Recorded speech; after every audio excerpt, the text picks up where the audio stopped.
Oh yeah, and that one guy who trashed me. My first fan.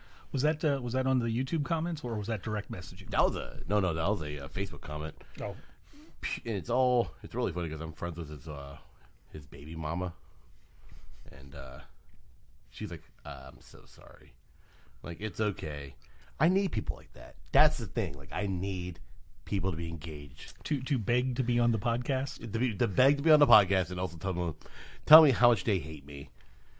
Because, the whole, like, I mean, you saw Private Parts, right? The Howard Stern movie. And, when he's talking to... when it came out like 20 plus years ago. Yeah, I love that movie, though. When he's talking to, what's his name? Pig fucker. Giamatti. Yeah, Paul Giamatti. Paul Giamatti's character. What do they call him? Pig fucker? I'm sorry. What do they call him? Pig vomit. Yes. Pig vomit. Pig vomit. Paul Giamatti. For some reason, I immediately thought that it was his father, A. Bartlett, but it's not. No. He was talking to Pig vomit, and he was like... And by the way, that's one of the reasons that Pete Rose can rot in hell until he actually dies about getting in the Hall of Fame. I'm fine with him eventually getting in the Hall of Fame, but I don't want him to be alive at any point in time and say, see, I was right, I didn't bet on baseball and get all the benefits, because he would be pointing his finger in baseball's face because he caused A. Bartlett Giamatti's death because of all the stress and everything that's going on with the report and everything. That's why he died early, and that's Paul Giamatti's father, so fuck Pete Rose. Wait, Paul Giamatti's father's who? The former Major League Baseball commissioner, A. Bartlett Giamatti, who suspended Pete Rose indefinitely. I had no idea. Yes. Those are the Giamattis. Well, I mean, he's really kind of and funny. His brother's an actor, too, but only in small roles. But it's really funny how...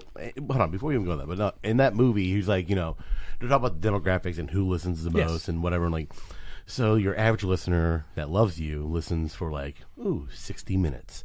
He goes, well, how long does the average person that hates him listen to? Well, they listen to 285. They're like, like, what? Why? They're like, people love to hate to listen, and they pay attention to things they hate. This is absolutely a true story. Trinity College basketball team, who's renamed because they were the first sellouts because they took money from a giant donor. I'll end up watching them more than anybody else because I dislike them and I want to be able to be informed in the way that I dislike them. Well, I mean, same thing goes for Carolina and Duke fans, Well, that was one of the teams I was referencing. Yeah, I mean, I have a knack to actually follow Carolina basketball better than most Carolina fans do.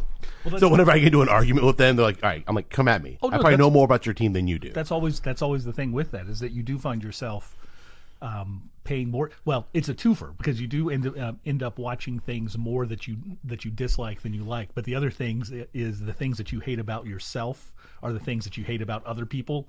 So that's why you focus on that, but you don't come to grips and trying to adjust it to yourself and get over that and work on it yourself. So you just nope, I'm going to hate that on this other thing over here, and that's how I'll get better, by disliking that thing rather than working on your internal self. She didn't get the reply I wanted. I'm like, oh, typical woman. Rachel is late, and she said that's a like me response, and then John responded with typical woman, but that's just me. That's what I'm gonna say shit like that anyways. And then she just responded with the laugh. I mean, are you surprised? So it's like John was trying to poke the bear, and the bear said, "I'm sleepy." Yeah, I'm in traffic and driving. Leave me alone. Sigh. We have no proof of that. She could be outside just saying that. Disney Plus shows will directly affect MCU. That's just been confirmed. Directly. Well, I mean, who's the poster of this article? So IGN. They have a tendency to be a little more. They are good, and I think what helps is that they wait for more verification and more. Yeah. So I mean, but they're usually late to the party because of that. And it's not that there's anything bad about them. They're solid with their sources. When they publish something, it's exactly. real. It's real. No, they're the New York Times and USA Today of the geek world at this point. But it's just IGN's been around for 25 years. Yeah, it's just that Feige confirmed all of that, as I twice in 4 seconds. Confirmed all of that when he announced the other movies. But as I have been predicting the entire time, and I think I'm going to be right, Endgame's not going to catch up to Avatar for global worldwide. It's so totally going to get there. I don't think it is. And a lot of people are like... It's less than 77 million away. No, it's still over 100 million away. No, I think that's domestic. No. It's overall. It's a lot closer to overall than it is to domestic. Yeah, but the thing is, it's literally slowing down to a crawl. It's going to get a re-release in December for an Oscar push for Robert Downey Jr. or whatever. I think they're going to go for. I think they're going to go for overall. I'm go Best sure Picture. they're going to go for everything, but that'll give them their 20 to 30 million that they'll need. Then it's going to be in theaters for another month. It'll pick up another 30 million between here and there. And when Spider-Man comes out, that'll help it. People want a double feature. They'll want to see Spider-Man, and after that, they're like, "Oh, what did I miss in Endgame?" And then go back and see that, or see Endgame and Spider-Man after. It's at 2.6, 2.68, and Avatar is at what overall? Avatar. How is Avatar it's like still 288 or something? I think, or just barely over 29. 2.68, and Avatar is at 2.78. So it's 100 million away. Yeah, 100. So 110. Yeah, as I said. Yeah, it's a lot. So I mean, it's a lot closer than. Yeah, it is, but I don't think it's going to catch up. I don't even with re-release. For the people who don't pay attention, is John and I are literally the rams that bang into each other for the same piece of grass for no point of reason when one of us is right or wrong. Mm-hmm. Black Widow was not supposed to start filming until Monday, and the pictures that I saw earlier when you were messaging me yesterday were just walking around and would have been scout shoots. But there were later in the day pictures of video shooting, and even with stunt setup. So yeah, I mean, they're already like in it. No, I think I'm actually fairly certain they're probably filming more than just that as well right now. Well, Florence Pugh is in London. So there's no telling if that's a second unit filming the scenes that don't involve Scarlett Johansson already. No, because that's where the bulk of the movie is going to be shot. If I were to be a speculating human being, I would say that Marvel... I'm sorry, what? Speculating. You mean yourself? Myself. I don't know if we speculate. No, I'm just saying I'm pretty sure Marvel's probably filming at least 2 or 3 movies right now. How many podcasts? We don't even know. How much podcast time have we spent speculating on grosses for movies or speculating on who's going to win sports series? Okay, well, first off, we have 2 shows now. One called Pop and one called Bet, and one's about betting and the other one's about pop culture. So what do you want from me? I'm just saying it's to not deny who you are. And I personally love tracking box office. I don't know why. It's a lot of fun. I'm not denying that any of this is not fun or good. I'm just saying it's like, I'm not a speculator. You're totally a speculator. One of my favorite things to watch on Mondays is Fandom. They have on their YouTube channel, they have Tracking with Dan. They have a guy named Dan Merle. Tracking with Dan. And he does the box office tracking. He's really good at it. And he likes to crunch numbers and like even get into like inflation and all that stuff. And I think inflation's bullshit. But I mean, because like those Gone with the Wind stands say fuck you. Well, this is very true. But not even that. But those Titanic fans will say fuck you because Titanic has overall more people went to go see Titanic than anything apparently. And ticket sales were, I mean, back then $4. I think what is it? It's so different. This is as much as they talk about the difference in cost of living just from the mid 70s to now and the lack of raise of the minimum wage. When you look at the fact that Gone with the Wind updated box office would be like 17 or 18 billion dollars or some ridiculous number. It's a very high number, yeah. And you're like, how does that even happen? The problem is that back then, like for example, when they start comparing movies, for a movie, it's not just that it was a nickel for a movie. It's also the fact that movies were in theaters for years back then. Like it wasn't like a Avengers came out a month ago and they got re-released and all yada yada yada. Nowadays, a movie is lucky to get 6 weeks. But that movie came out in 1939, so we're talking 80 years ago. So in that 80 years, it probably still is not yet played in 4,700 different theaters, though. No, and that's a big difference. No point. Even combined. Yeah, but at that point, though, I bet you anything, that movie probably played from, let's say, 1939 till fucking what? Probably 1949. You could have found a theater. Not to mention re-releases. I mean, television is what, and it wasn't even early television. It had to be mid to late 60s or even early 70s television is when the downturn of the re-releases of theaters for movies finally occurred, because they could just re-release the movie every couple of years or however often, or some theaters probably would hold them and then certain occasions release it for a weekend or something, because there was no other avenue for a movie. Which is why so many of the movies were remade. As much as they talk about remakes of movies now, Ben-Hur, the one that everybody knows about, is a remake. 10 Commandments, the one that people know, that's a remake. All of these big movies that were done, Stagecoach, or excuse me, Carousel, and all of these other movies, they were remakes of movies because after a 10-year period, nobody had seen the one before. Well, I think that's why I really think it's funny, like, especially these people that come out nowadays, like, Hollywood's not original. I'm like, Hollywood's never been original. Literally, it's never been original, ever. Most of the stories they tell is based on some type of literature or based on another movie or based on another concept that's already been around for a stage play or something, you know? Like, stage play, musical, poem. Go see 12 Angry Men. I mean, like, that movie is one of the greatest movies of all time. It's based on a stage play. It even plays out in the movie like a stage play. You're like, okay, you're literally staring at a stage and watching it, and you're like, oh, so I just watched a play. An excellent play. It's like the only huge difference is the shot through the window of the rain like a cross. It's like the only thing that's different from the stage play direction. What a great shot, though. Oh, it's fantastic. Yeah, that's a very well-made movie. And if you haven't seen that movie, guys, watch 12 Angry Men. And it's one of the things, there's of the 12 jurors in it, you're going to recognize like 7 of them immediately. And of the other 5, you're going to like, I think I'm aware of those. And then once you get to the 12th guy, and you're like, who's this guy? Well, that's Ed Begley Sr., who's the father of Ed Begley Jr., who's in probably everything that you've seen at some point in time throughout the well, the movie's from 1957, and Henry Fonda is the main. Sidney Lumet? Yeah. Yes. One of his first movies. Great movie, though. Most people probably haven't seen it. I see every year I promise myself I'm going to watch at least one black and white movie a month. Just because, I want to just watch it. Have you ever done that? Have you ever made it all 12? I have not made all 12. The most I've ever made, I think, was 7. And then, holidays or something comes around, just like, oh, and then like Star Wars comes out, and I'm like, okay, I got to go see Star Wars 18 times. I'm like, how dare I go watch? Well, December should be easy because you have Miracle on 34th Street and It's a Wonderful Life just sitting there. Don't like those movies. As your token atheist, and also I'm not a Christmas person. Wouldn't that put you more in favor of Santa Claus as opposed to less in favor of Santa Claus? You might be kind of right on that one.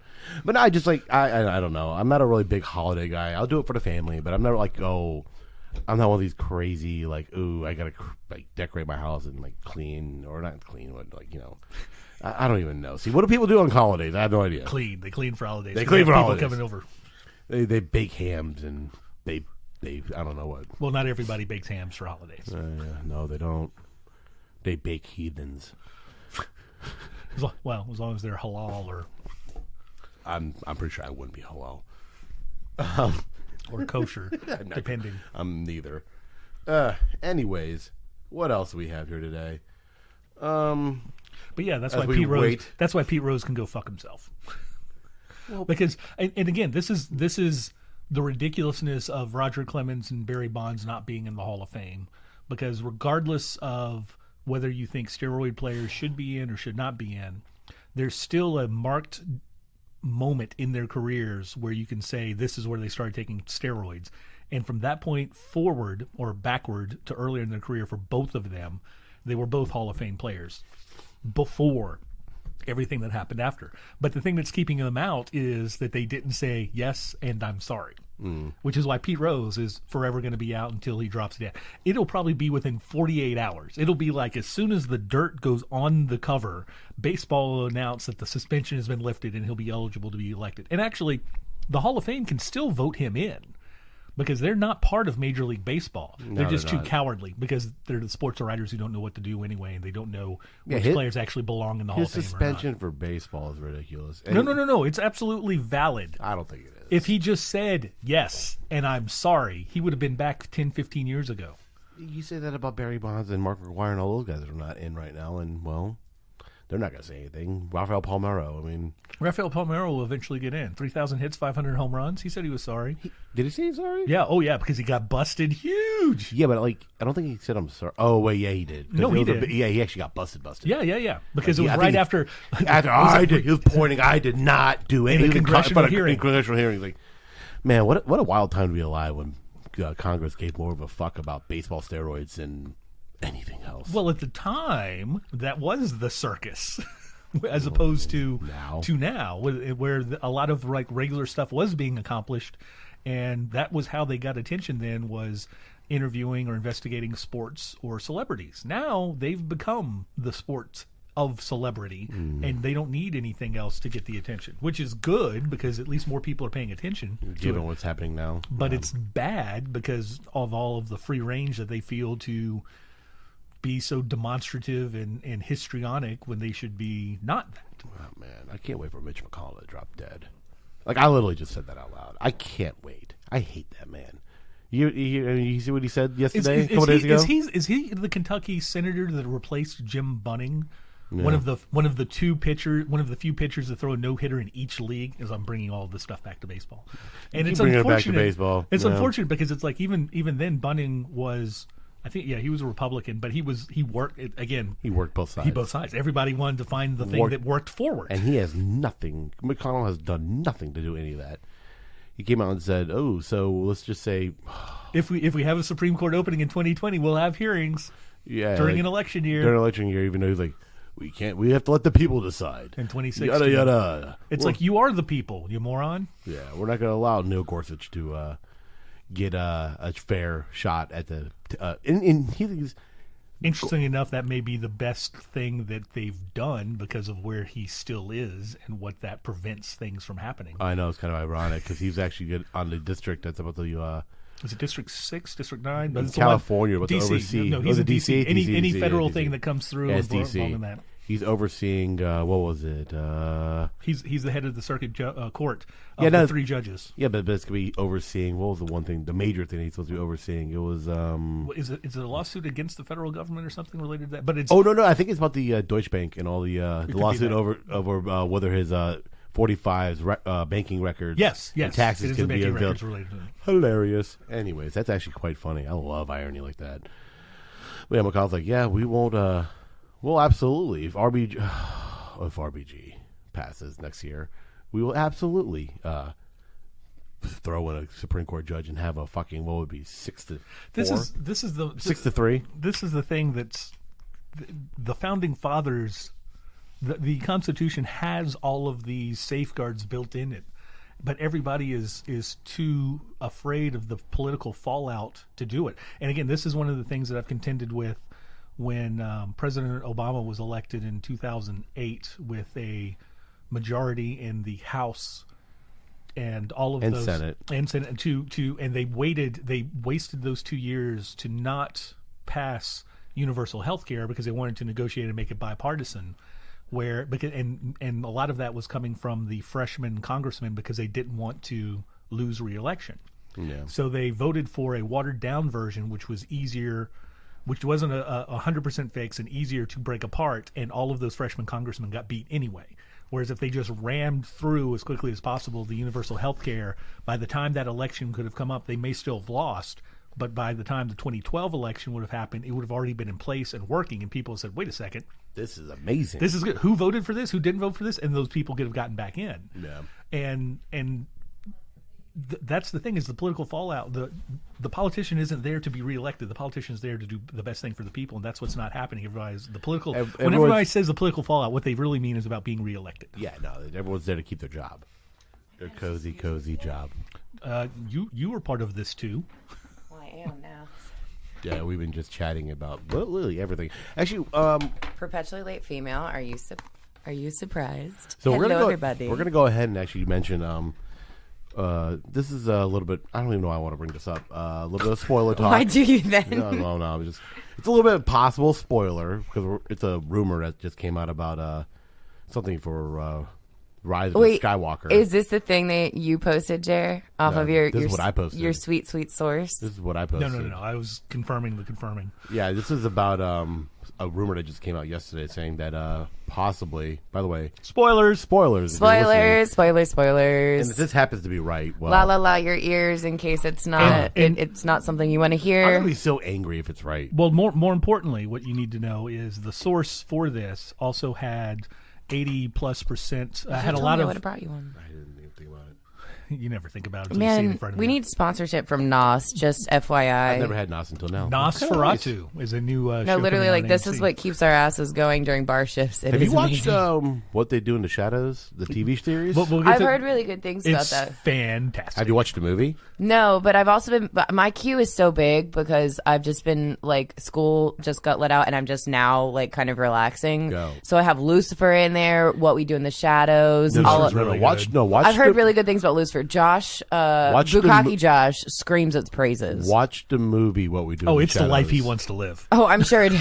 Okay, so going into that, I entirely understand what the series is about It's now. totally the life he wants. Well, Lucifer also was based on a comic book. Comic, yeah, it was a spin-off. Yeah, of Sandman. I think I feel like I yeah. remember it being based off a comic book. A Hearing lot of that. people actually don't know that. But no, What We Do in the Shadows, the movie is directed by the guy who directed Thor Ragnarok. Wait, hold on. Taika Spoilers, Waititi. and then we can do this because Okay, we yeah, can't sorry. tell people Okay, spoilers well, and then so- not give them Yeah, spoilers. sorry. So before, the source is the same person who had a lot of leaked information about Avengers Endgame, of Right. which 80% of that proved to be correct. Right, So, and I remember you validating this Yes. as well. You did the statistics on how accurate he was. So actually, this is actually so fairly this accurate. could be very much accurate. very accurate. The whole thing is they're saying that.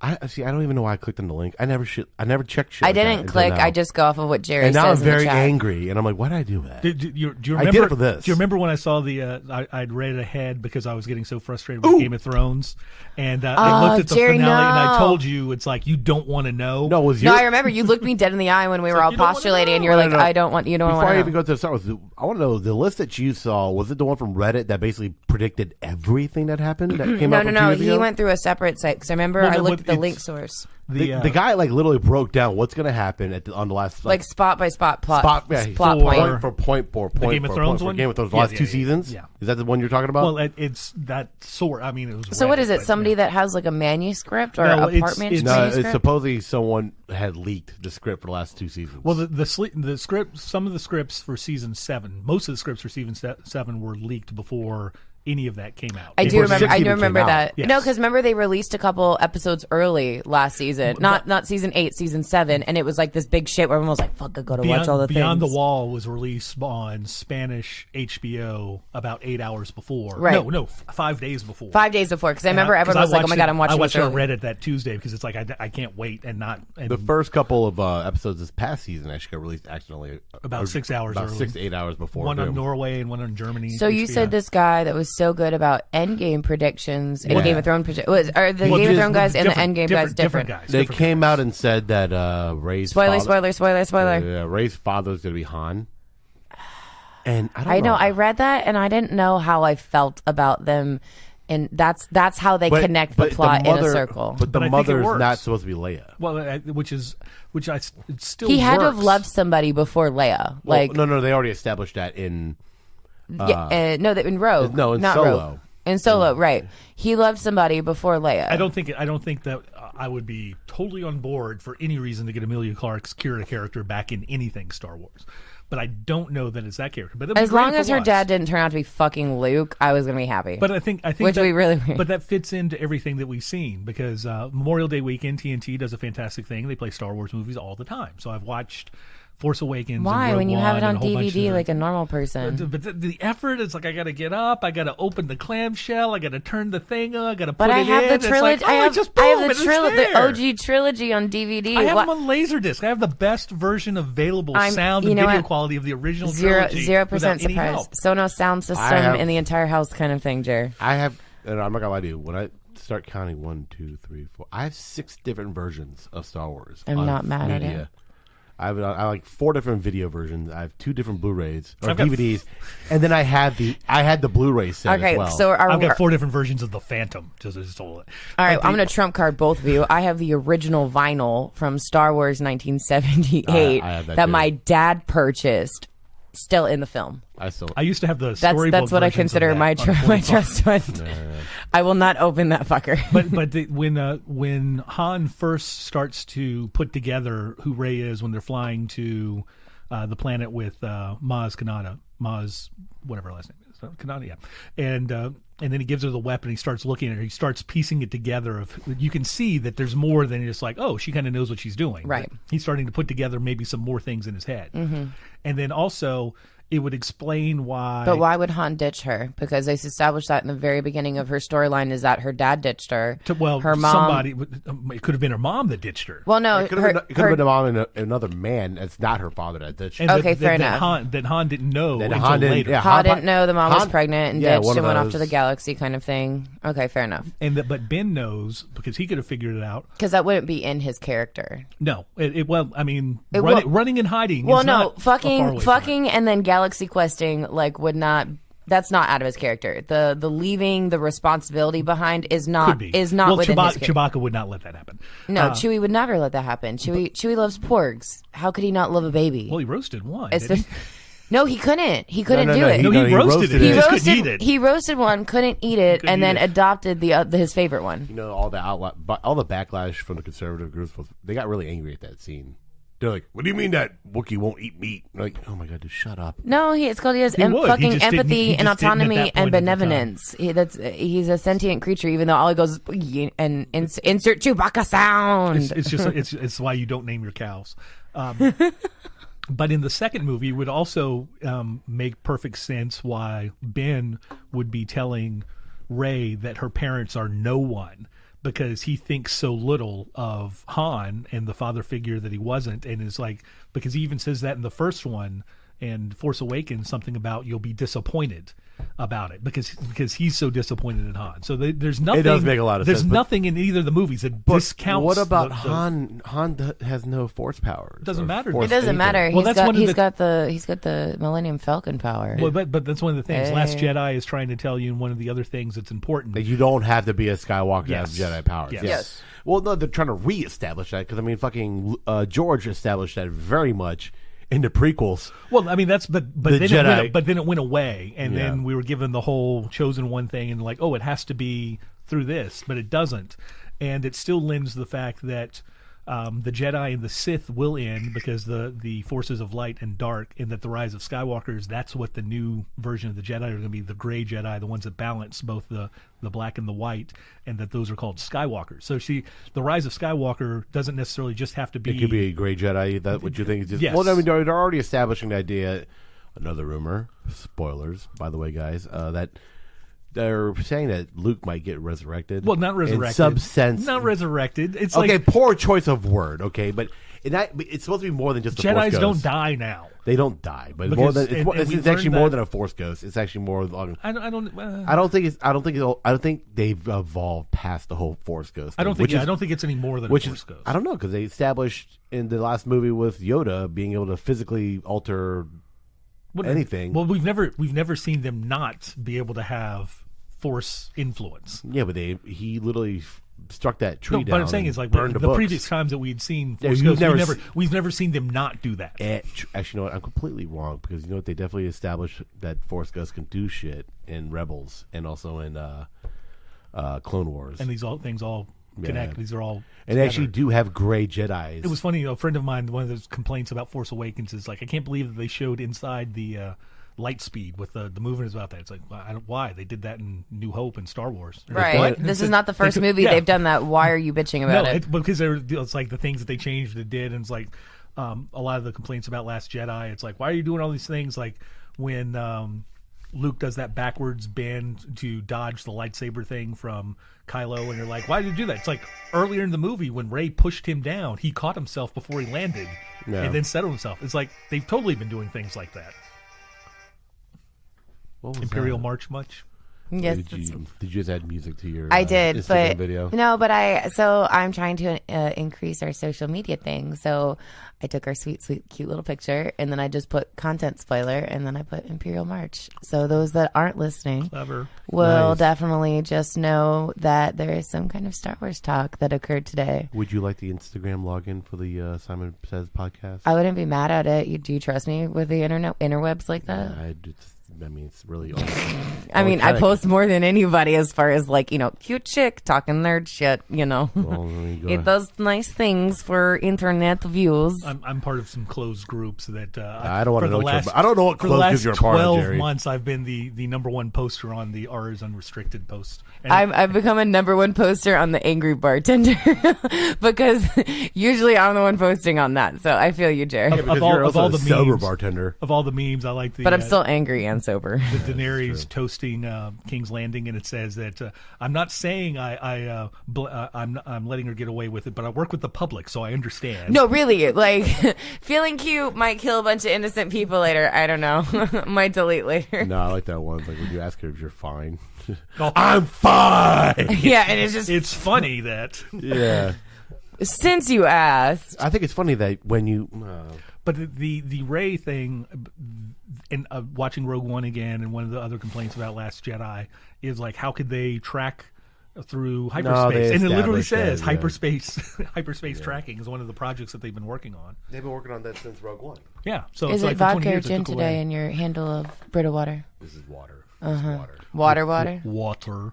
We say water, but it's also potato vodka in motherland. Water. But yeah, water. Water. We're cutting today's recording short because I'm going to go see Godzilla at 4 o'clock. You have to text me and tell me whether it's worth King watching. of the It's monsters. already Because the last Godzilla I saw was Godzilla, was it 3000? 2000? Whatever they Jesus. won, they literally made in like 2000. So like 1998. It was a salamander. yes, because it was The Matthew Broderick. Matthew taxi cab Broderick one. Yeah, because it was like the year that all the horror, and I say that in quotes, even though you can't hear it, were like, Dracula 2000, Godzilla yeah. I actually 2000. like that one. That was, Everything was that named Gerald 2000. Butler? Was Gerald Butler Dracula in that? I think I that he think was. so. Gerard Butler. Gerard Okay, Butler. so since we're in my realm of expertise of horror movies, yes, that was Gerard Butler's first horror movie. Colleen Fitzpatrick. Colleen Fitzpatrick played his love interest in it. No. She was the friend of the love interest. Oh yeah, no, you're right, because she She became one of the three. she became one of the three, but she eventually also in Van Helsing became, because of that role that she played in Dracula 3000.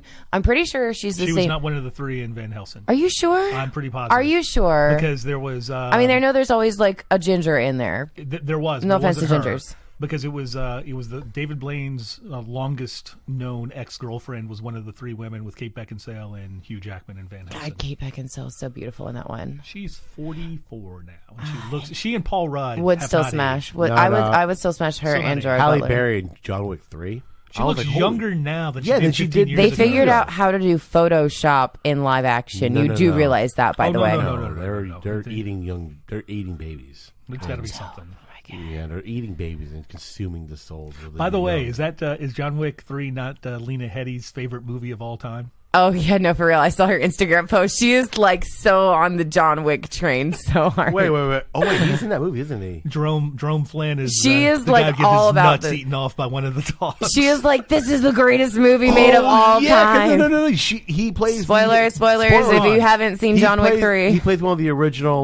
He's like one of the table original members. Yeah, the table members that they're trying to find to go find Above like the table. above the table. And you're like, Okay, so you have to text me how good Godzilla is tonight, and then I will pick whether in my next 24 hours of being off work, whether I go see Godzilla, John Wick 3, or there's another horror movie that's out that I actually kind of want to see, and I totally forgot. Brightburn.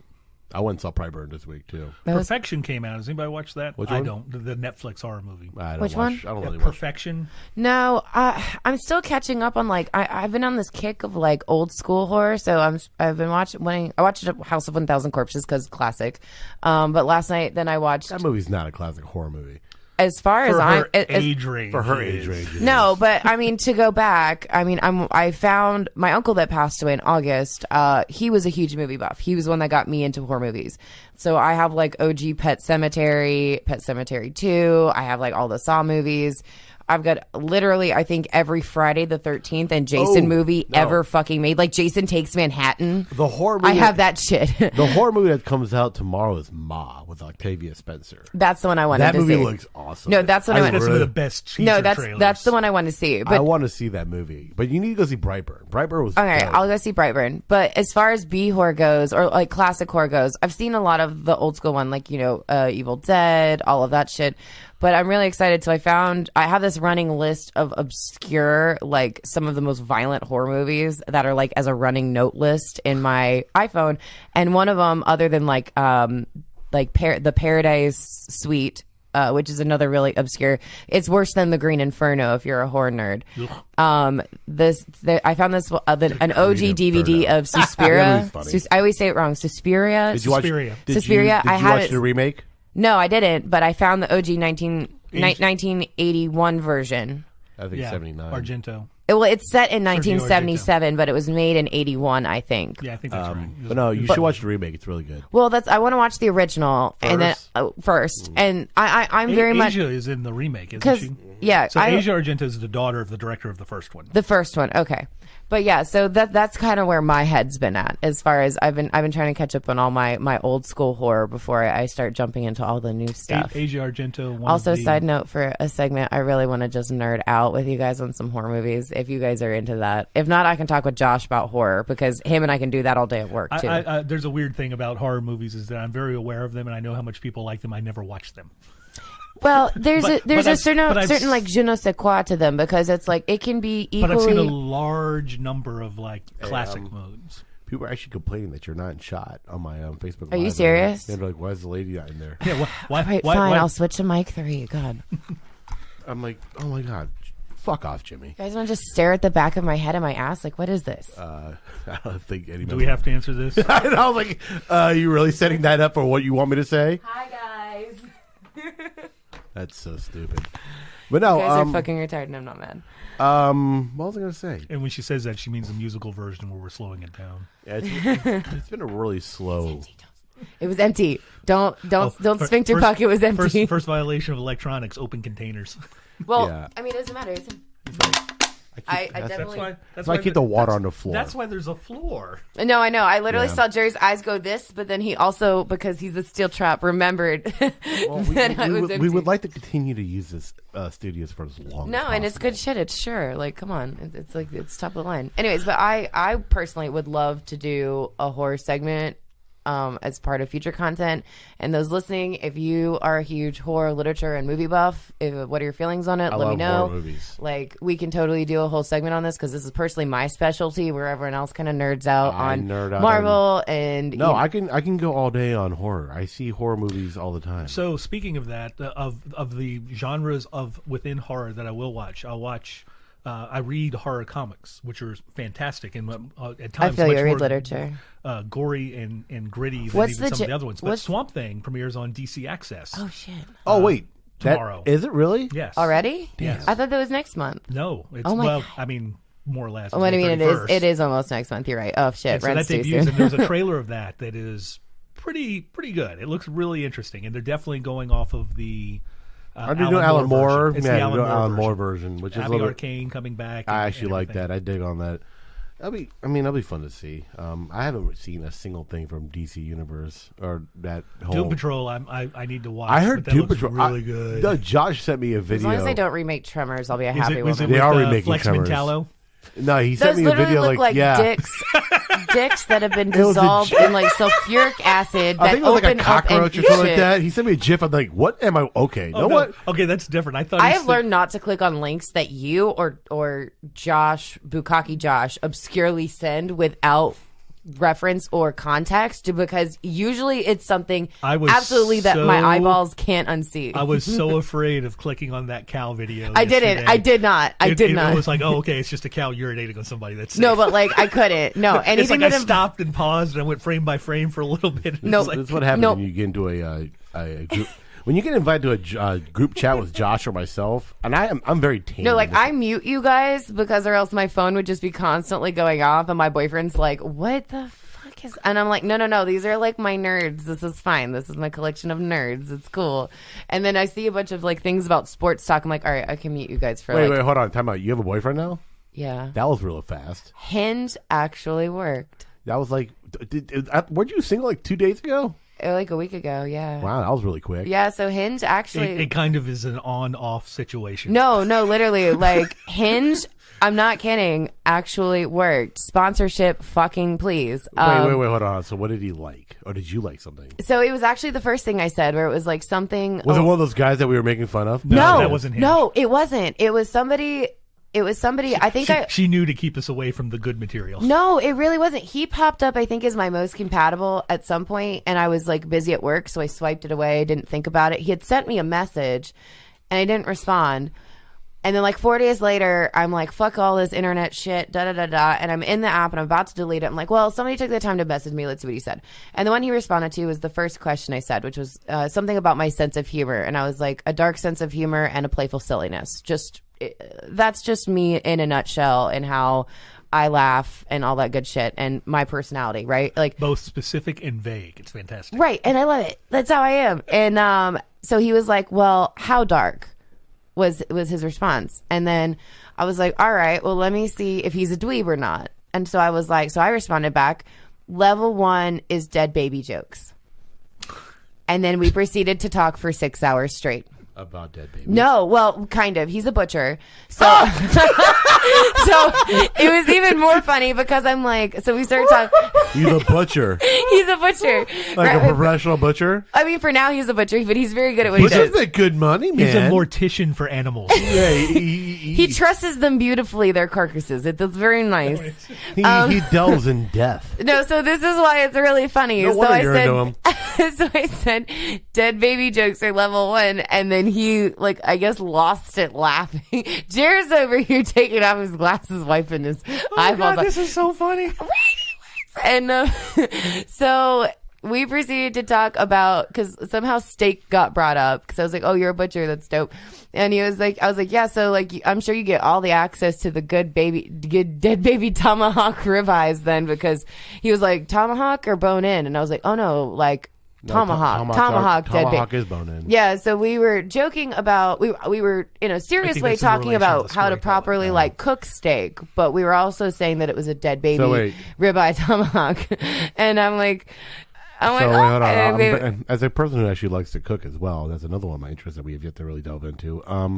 How is the proper Only way to cook a because of steak? his unwillingness to follow through the direction I've given him. so if you're because of that's my not true. right, so because of my years of Jamie's experience coming today. working downtown, I used to work next to Ruth Chris, and the actual bro cook that deals with all those overpriced expensive steaks at Ruth Chris is a good friend of mine. Ruth Chris has what, a 1500-degree boiler? Yep. So Yeah. the what he told me, I am all in on a Ruth Chris sponsorship warning. right? No, those are- sponsorship. I'm not mad. Tone. I'm not going to give your Lobster I'm not going to give lobster your full bisque name, and but the- Tone. But this And is the mushrooms in that. I'm going to credit you with how I cook a properly good fucking steak. Is nice, quick. I mean, of course, ribeye all the way. Like fuck anything else. If you get anything else, I will probably walk away. But sear in a hot ass pan. You can do your butter and your herbs and shit, all that you want, and kind of like demi glaze over it with the butter and the herbs and the fresh rosemary and shit. And then you get a fucking sheet pan and you throw that shit under the broiler for like not even 7 minutes, and you get a perfect. And then you pull it out, cover it, let it rest, get all those juices back in. And then that's when you put that shit on a plate, and it is beautifully like mid-rare. See, I'm a proponent for the reverse sear method personally. Oh, don't get me wrong, I can do a reverse sear too, but I think as far as ribeye, it depends on the cut of meat you're using. ribeye, because like a 'cause- fillet, you would do a reverse sear on because of the thickness. No, but I like the reverse sear for ribeye because when you actually I like to cook my steak like 225 in like an oven. Or actually, I'm using oilless fryer now to do it. Don't you dare fucking put a ribeye Stop. in an airless Let fryer. him Let finish, me then you can crap finish. all over it. Who do you think knows more about food here for a second? Okay, I mean, if we go pound for pound, for the Listen. Instagram feed, let's talk. Let's look at waistlines real if quick. we go pound for pound, because listen, I'm going to tell I you mean, he something clearly right wins now. pound for pound over So, here. no, I use it- He I bench use a- presses my weight. Here's the thing about oilless frying is that when you do it, the air kind of dries out the outside of the steak. Already bad. Already bad. It's a super convection. No. You want the outside to get dry because that's how you're going to get the best sear. So when you do that, but at the same time, in the heat actually breaks down the fat and the marbling within the steak, and it actually kind of slowly But you braises don't itself. want to do that too Stop. early. No. Yes, you do. You want to actually cook the If steak you have to a point. like a cartilagey ass piece, you yes. you want to take the steak and break it down to a point where the fat within the steak actually starts to render into the steak. At which point, when you do that, the fat actually kind of cooks into the steak as opposed to dripping out of it when you're just pan searing it. But you don't have to butter. I Fuck that. fucking love that shit. No, I would Oh, rather. I'm talking about that's getting fancy. I mean, I'm a salt and pepper, and that's it. Maybe a sprig of fucking rosemary. No, and what that's I'm it. saying is that you're, as opposed to, the reason why they're doing that is because they're trying to reintroduce fat into the meat because you cook the fat out. No, that's when you're called searing coating it for full flavor. No, you're reintroducing the fat because you're cooking the fat content out of the meat. Really? As Because I opposed to- consider emulsifying an herb in infusing it into a When butter you into a take- hot pan and then just dousing this. Not dousing. When you allow the meat, you're not even fully cooking the meat. All you're doing is allowing the fat in the meat to melt because you're only cooking the steak at basically 190. But you don't want to lose that 200. fat too soon, though. You're not losing it. because the edges have been it dried renders out into so itself. it stays You're not in losing there. fat. But you would 'cause do you're that cooking- with a thicker cut of you're steak cooking the that is steak- like a You're cooking a steak like a at such pot roast or something like that, like where you're doing each side, You're where cooking it's the not going to steak leave at it. such a low temperature that it doesn't actually. It's not. You're not bombarding it with heat. So you get the steak up to like let's say 110 degrees internal. The meat will look a little gray on the outside, and that's it. A little. Aesthetics have to also be pleasing in my order God. to be a properly cooked steak. Do you want Sorry. me- do you? Okay, you know what? I was gonna say. All right, we'll do a steak throwdown You video. wanna do a steak throwdown? We'll do a steak throwdown. I'll You fuck your really wanna steak do out a of this steak world. throwdown? I Oh my will God. fuck your steak and then fuck your steak's Because mom. if you really want to do that, I'll just bust out a sous vide and just destroy Oh, you. fuck you. That's cheating. You can't enter. No, I'm going to do classic. You do reverse here. And then, Here's the thing about the reverse here. we'll though. just blindfold Jer and Bukkake Josh and Bet Josh. Actually, Bukkake Josh might get a little aroused between being blindfolded and having steak The put in reverse- his mouth. the reverse here is the closest method to actually. Jersey. You would like the meat in his mouth. No, literally, The like reverse between here would like be the we're closest halfway thing to you'd chub have. with him. The reverse here would be the closest thing you have to actually sous vide without sous vide because you're allowing the fat to cook down. But into see, itself. I use sous vide for like short ribs and stuff like that, like beautiful cuts like that, where No, like you fuck want that. to fall apart. I don't want short ribs to fall apart like that. I mean, I want a little bit of. Trust me. I mean, I cook. I mean, fuck, I would cook, put like an grill- Italian porchetta in there even, I but grill. like no. I grill and smoke meats that's my thing. That doesn't mean you're good at it. Okay. She's not wrong about that. I'm just not saying, that Oh, you're no, but bad. I'm that's not fine. I've saying seen you're your pictures. bad, but I'm no, not no. saying you're good. But just because Okay. you do something a lot doesn't mean you can fuck up a lot, and you have really good friends that just don't tell you you're fucking up. Okay. But I'm just saying, I learned. I don't agree with that, but Okay. but that No, statement I've is never true. eaten. Okay. I've never eaten your barbecue / meats. In case my boyfriend's listening. I literally. So, you know what? We'll have a grill off. How about that? I had And a- then I had those a listening friend on from Instagram and Facebook. I had a and all friend that from good shit, look- Alabama who's been smoking meats for his entire life. You realize I have a butcher on my side now who's also good with meat. So just in case, like they'll throw I'm down. sure he is good with meat. He really is. He's good with my axe wound. Oh yeah, I'm sure he is. We might have to make this happen because He's good at trussing too, just in case. I had a friend tell me like I've been smoking meat for 40 years. I'll make better barbecue than you. I'm like, bring it, bro. And I destroyed him. I destroy my dad at fucking cooking steak too. My dad's like, how the fuck? Oh, I'm talking about barbecue and smoking meat too. I delve in all forms of cooking meat. Well, no, we're talking just about like the rib off. You just want to do a rib off? Yeah, let's just do a rib Do off. a rib off. Okay, done and done. Because John that- is an expert in meat violence. I am an expert in meat violence. I am a. It's actually usually probably pretty. I am it's a fucking pretty. carnivore. Is it ultra violence? It Yeah, depends. It kind of depends on the cut of meat. It also depends on the heat. I feel like I need intensity. at that moment. I feel like I need to give credence to my Clockwork Orange tattoo by saying that. But yeah, 7. so this is gonna happen. We're gonna have a meet off. But yeah, so the original thing was yes. I met this guy because we were talking about dead baby jokes and how to properly cook a steak. Within the context of also making a joke about it And being Rachel a dead is baby. no longer directing Guardians of the Galaxy Volume 3. I'm also really excited about Guardians of the Galaxy Volume 3. And if, I swear to God, I will. Jared, did you confirm for me whether or not it's the same dude doing the soundtrack? Because if it's not, I'm gonna riot. Well, no, James Gunn does the soundtrack. He chooses the songs. Yeah. Okay, thank God. All right, we're good. I was gonna literally just like be like, I'm done, and then walk away. The soundtrack to part 2 was not nearly as good as the soundtrack to part 1. Well, Well, I mean, you can't- it was a change in period too. It went more into the 80s and everything. And also, I mean, it opened up with Looking Glass Brandy. it was Come on, but it was also Come on. it was more overt in its storytelling. It was very specific in its uses and needs to where it's like, hey, this song is supposed to get you to emote at this moment, and it was effective, but it wasn't as just perfectly placed as the first one. Well, where we those already songs just- knew the tricks that they were going to do to put to kind of segue those moments and the perfection of the music insertion at those times. So we were already anticipating this scene. They're setting it up, and then the perfect music plays. But it it's- wasn't as like giving us that thrill moment because that aesthetic was still there. Well, it was the reason Thor didn't use the immigrant song specifically in its first 2 movies. well, And no, then- it's overdone. I mean, Shrek fucking did it. but it's terribly effective for its source. But they waited until they found the better time to use it. Yes, I will agree with that. I can't believe we're gonna have a meet off. This is gonna be great. I'm really excited. I'm going to ruin you. So it's like I really You I have really no idea Okay. how much you're about to get your rump roast handed to you. Man, I've never lost any type of cooking competition, so it's gonna be fun. No, I'm literally gonna make you cry, and then Carl's gonna point and laugh, and probably catch all of it on video, and then I'm just gonna put that shit on loop on our Instagram of you crying on your floor that you lost to a It's gonna chick. be Jared, so are you down to be a judge in to this? eat free food. Yes, And well, Free food? No, you guys are buying the steaks. We're cooking. Yeah, I'm not a judge then. no, it's okay. It's fine. You know what? I got a really good I have source. no dog in Oh, this yeah, fight. you got a guy. I have a guy. I You got a literally plug. have a guy. You got a plug.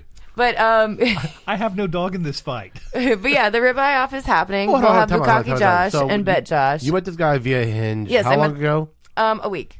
A week ago. Well, A week but ago. the match happened a month ago. The match happened probably like 3 weeks ago, and I just hadn't And really. you're already boyfriend girlfriend. Oh, absolutely. He locked this shit down within 24 hours. Like That's a fast move. he was also cooking me dinner within 24 hours of meeting me, and I was not mad. You're just so old in your social norms. No, I don't- honestly. not you. Yeah, no, me. Well, no, I mean, I like to take my time. I mean, I was engaged That's a couple not years true. ago. Well, stand by. You know, and how many times have you been proposed to? once. Just once. Once. Oh, that's about. Yeah, But- I don't let them get that close. Oh no, anymore, no! normally. It's the ratio of proposals to marriages for women has to be close to 2.5 to 1. No, only once. And actually, Well, but you're not married yet, so No. So you're still I, a 1-0. I broke up with the dweeb before. but you're still a before 1-0. we did the So thing. we We didn't actually plan anything, and he hadn't. Yes. Oh, He hadn't actually got down on one knee, but he went to do like. you have a ring? He had a ring. He also, as far as to my knowledge, he had also asked my dad for permission, which is like which is really intimidating because my dad is a former Army officer. He flew Blackhawks in the second Gulf War, so he's kind of intimidating. And also an NRA member.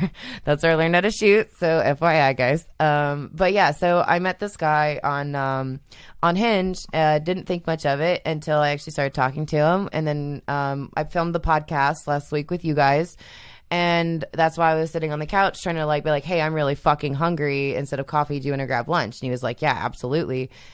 Lunch turned into us hanging out and walking around Plaza Midwood and sitting at Common Market and talking for Hipster jail. 12 fucking hours. And going back to It's actually way more Becky's and Chad's than I it don't used doubt. to be. It is not crust punks. Like I smell like dirty foot for 4 days. No. There's Like two, I've been there's at a two music different festival groups. for 4 days. Like From- it is Becky's and Chad's from now. 2 p.m. Did y'all to consummate in from the 2 bathroom p.m. at EB's? From 2 p.m. No, to 5 but we did p.m. go to EB's. Of But course we you did. literally played pool. That's From it. 2 p.m. to Also, 5 p.m. That's the hipster jail. After that, no, I could easily see the. We the went yuppies there coming around in. 4 p. 5. Well, no, I got Most of out the of here people at get off 3:30. Now, the grimy crowd all hangs out at a Common Market now. Yeah, during the day. Yeah, well, no, I mean it was a Wednesday, and we went to Yafo for lunch, and then walked around, went to some fucking coffee, yuppie coffee place across the street from Common Market. I don't fucking know. And then coffee place across the street now? Is it in the house? it's in the house. I don't remember what it's called. No plug for that. It wasn't overwhelmingly good. It was just coffee. I love Central Coffee though, and That's not just not coffee. near there. That's not just further coffee, away. Central Coffee. I really want to check out the coffee place that's actually a block away from the studio. That's right there. Is it the occulty one? Yeah. It's not that great. It's just coffee with a witchy vibe. Went there, been there, done that. No, wait, the place that's like to the left of this building. No, the one that's near the old bus terminal near downtown UNCC No. I'm campus. talking about the that's coffee close. place like right here. Oh, no, a block from here next to Sapienza. Oh, you act like I come down for any reason other than to hang out with you dweebs. My favorite dweebs. I don't know how I feel about being called a dweeb. I'm more of a geek. Not really a nerd, but I'm more of a geek. Dwerbs. Because I geek out on stuff. and Dwerbs. No. Nah, you guys are my favorite nerds, so it's okay. We're both like. I had all of middle school and junior high to receive all of these names. It's not like I need to live through them again. I hid my nerdiness all throughout high Everybody school. tries. I hid my nerdiness. I never did. Well, I mean, I I've wasn't. always been this way. That's the thing. It's really funny because now this whole thing that everyone, Well, being, how quickly the culture has shifted. yeah, in the all of a last sudden it's literally like 10 it's years? literally Revenge of the Nerds, where if you weren't into this shit like 10, 15 years ago. You're talking about Sorry, 20 Jared. By years. the way, I'm showing you. Give or take 20 years, but for me, the big shift has happened in the last 10. No, I was raised by somebody who was equally a Trekkie and a Star Wars head. Like, fucking Yeah, like, live long I and was- prosper, motherfuckers. I No, My dad had a pocket protector in the 80s. Okay, references Star Trek.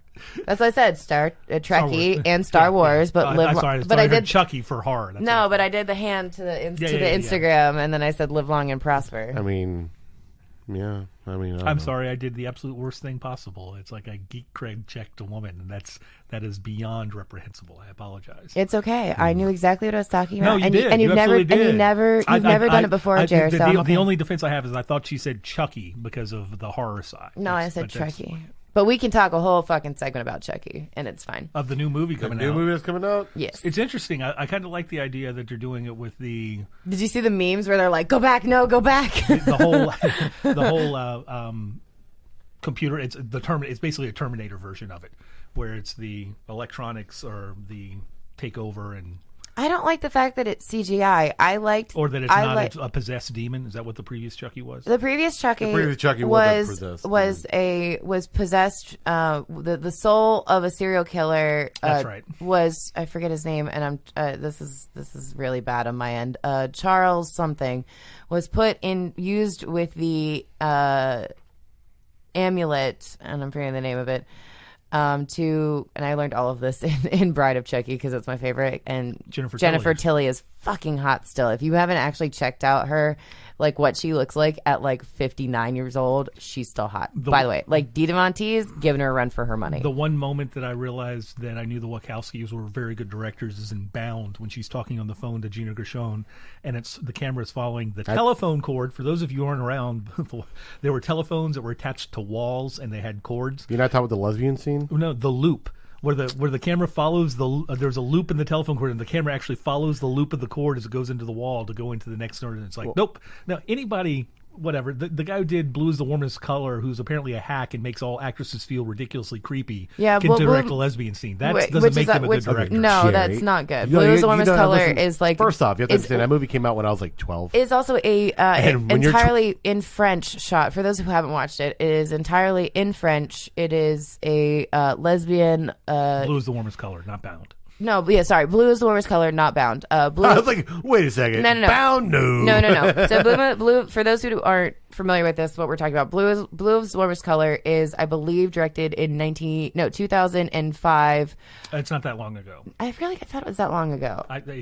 No, it was like a Sundance film for a long time, and it was obscure. Yeah, well, I mean, Leah Seydoux, who was the main character, Dr. Madeline Swan in Spectre, and we'll be back for the 5th Daniel Craig James Bond movie. She 2013 was in kids. that. Yeah, there's no way. I wasn't that far off with 2005. Okay, that's 8 years. I heard 2000. Decade. I heard 2003. In my little small lady brain, I heard 2003. Okay, I would not your have questioned lizard brain? 2015. In my lady brain, I heard 2003. Your Yeah, this was lizard about 6 brain. years ago. But he had another movie. That director had another movie that was at Cannes this year that people walked out on. Which, I mean, that's what French audiences do. Which is what Roger Ebert said. It's like, if you'll never get that time back. If it's a bad movie, leave. But which is funny because Blue is the Warmest Color, other than what I know the actresses went through to film that, was actually a very interesting development of sexuality movie and a discovery of sexuality movie. And that's how he got away with doing the things after. Well, I mean, he might be, a Weinstein, and we might not know it. That's fine, but well, it's not. It doesn't even have to extend that far. He and whose name I can't remember. If I did, I don't know if I'd say it. And the all right, you guys have 5 more minutes of me before I need to Lars Van literally Trier step and, on it. Even Quentin Tarantino, who used Have the it out power to to me. kind of abuse / punish women, because he was the one that was choking Uma Thurman. No, he was choking Diana Kruger off screen, and he was the one that was making. Didn't mean to put Uma Imperial Thurman March as the crash background in of the rickety car in Kill Bill. Mr. Little Miss Whore, did you see Killing of a Sacred Deer? I did, and I was underwhelmed with it. I thought it was hilarious. Are you kidding me? That movie was great. I mean, That director also did. Is that the same director? No, that's Yorgos Lanthimos. Oh, that's the guy who did. It moved way too slow for me. As I far love as slow build. no, I like slow build don't horror. get me wrong. Like I love a good The cock Emma tease. Stone, As far as like Rachel Weisz movie. was it? The Favorite. Yes, He directed The Favorite. And The Favorite, that movie, I don't know how I feel about that movie Which still. one? I didn't. The Favorite. The I haven't Favorite. seen that one. Well, it's a movie about, what was it? Queen Anne. Queen Anne and her lovers, I guess you can say. Fair enough. The women that were Rachel vying for her. Weisz's character is the great I love great it. grandmother of He Winston also directed The Churchill. Lobster.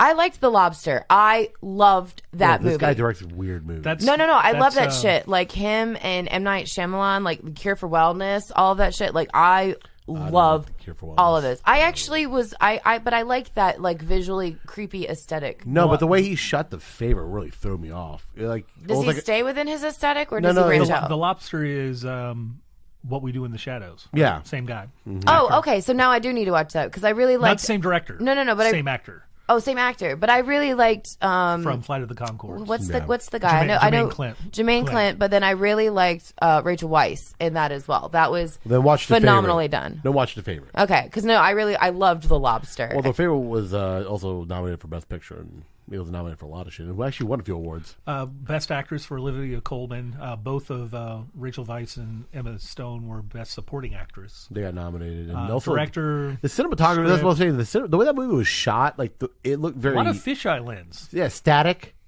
It looked like a painting, kind of. It's very flat. But a lot of that aesthetic comes from, and I forget the director that actually directed very old school 1984. I know they haven't remade it, so saying old school is stupid. But a lot of that whole like flickering screen, Big Brother kind of look, where like you think somebody's watching. No, kind of when I say static, I mean it's no motion.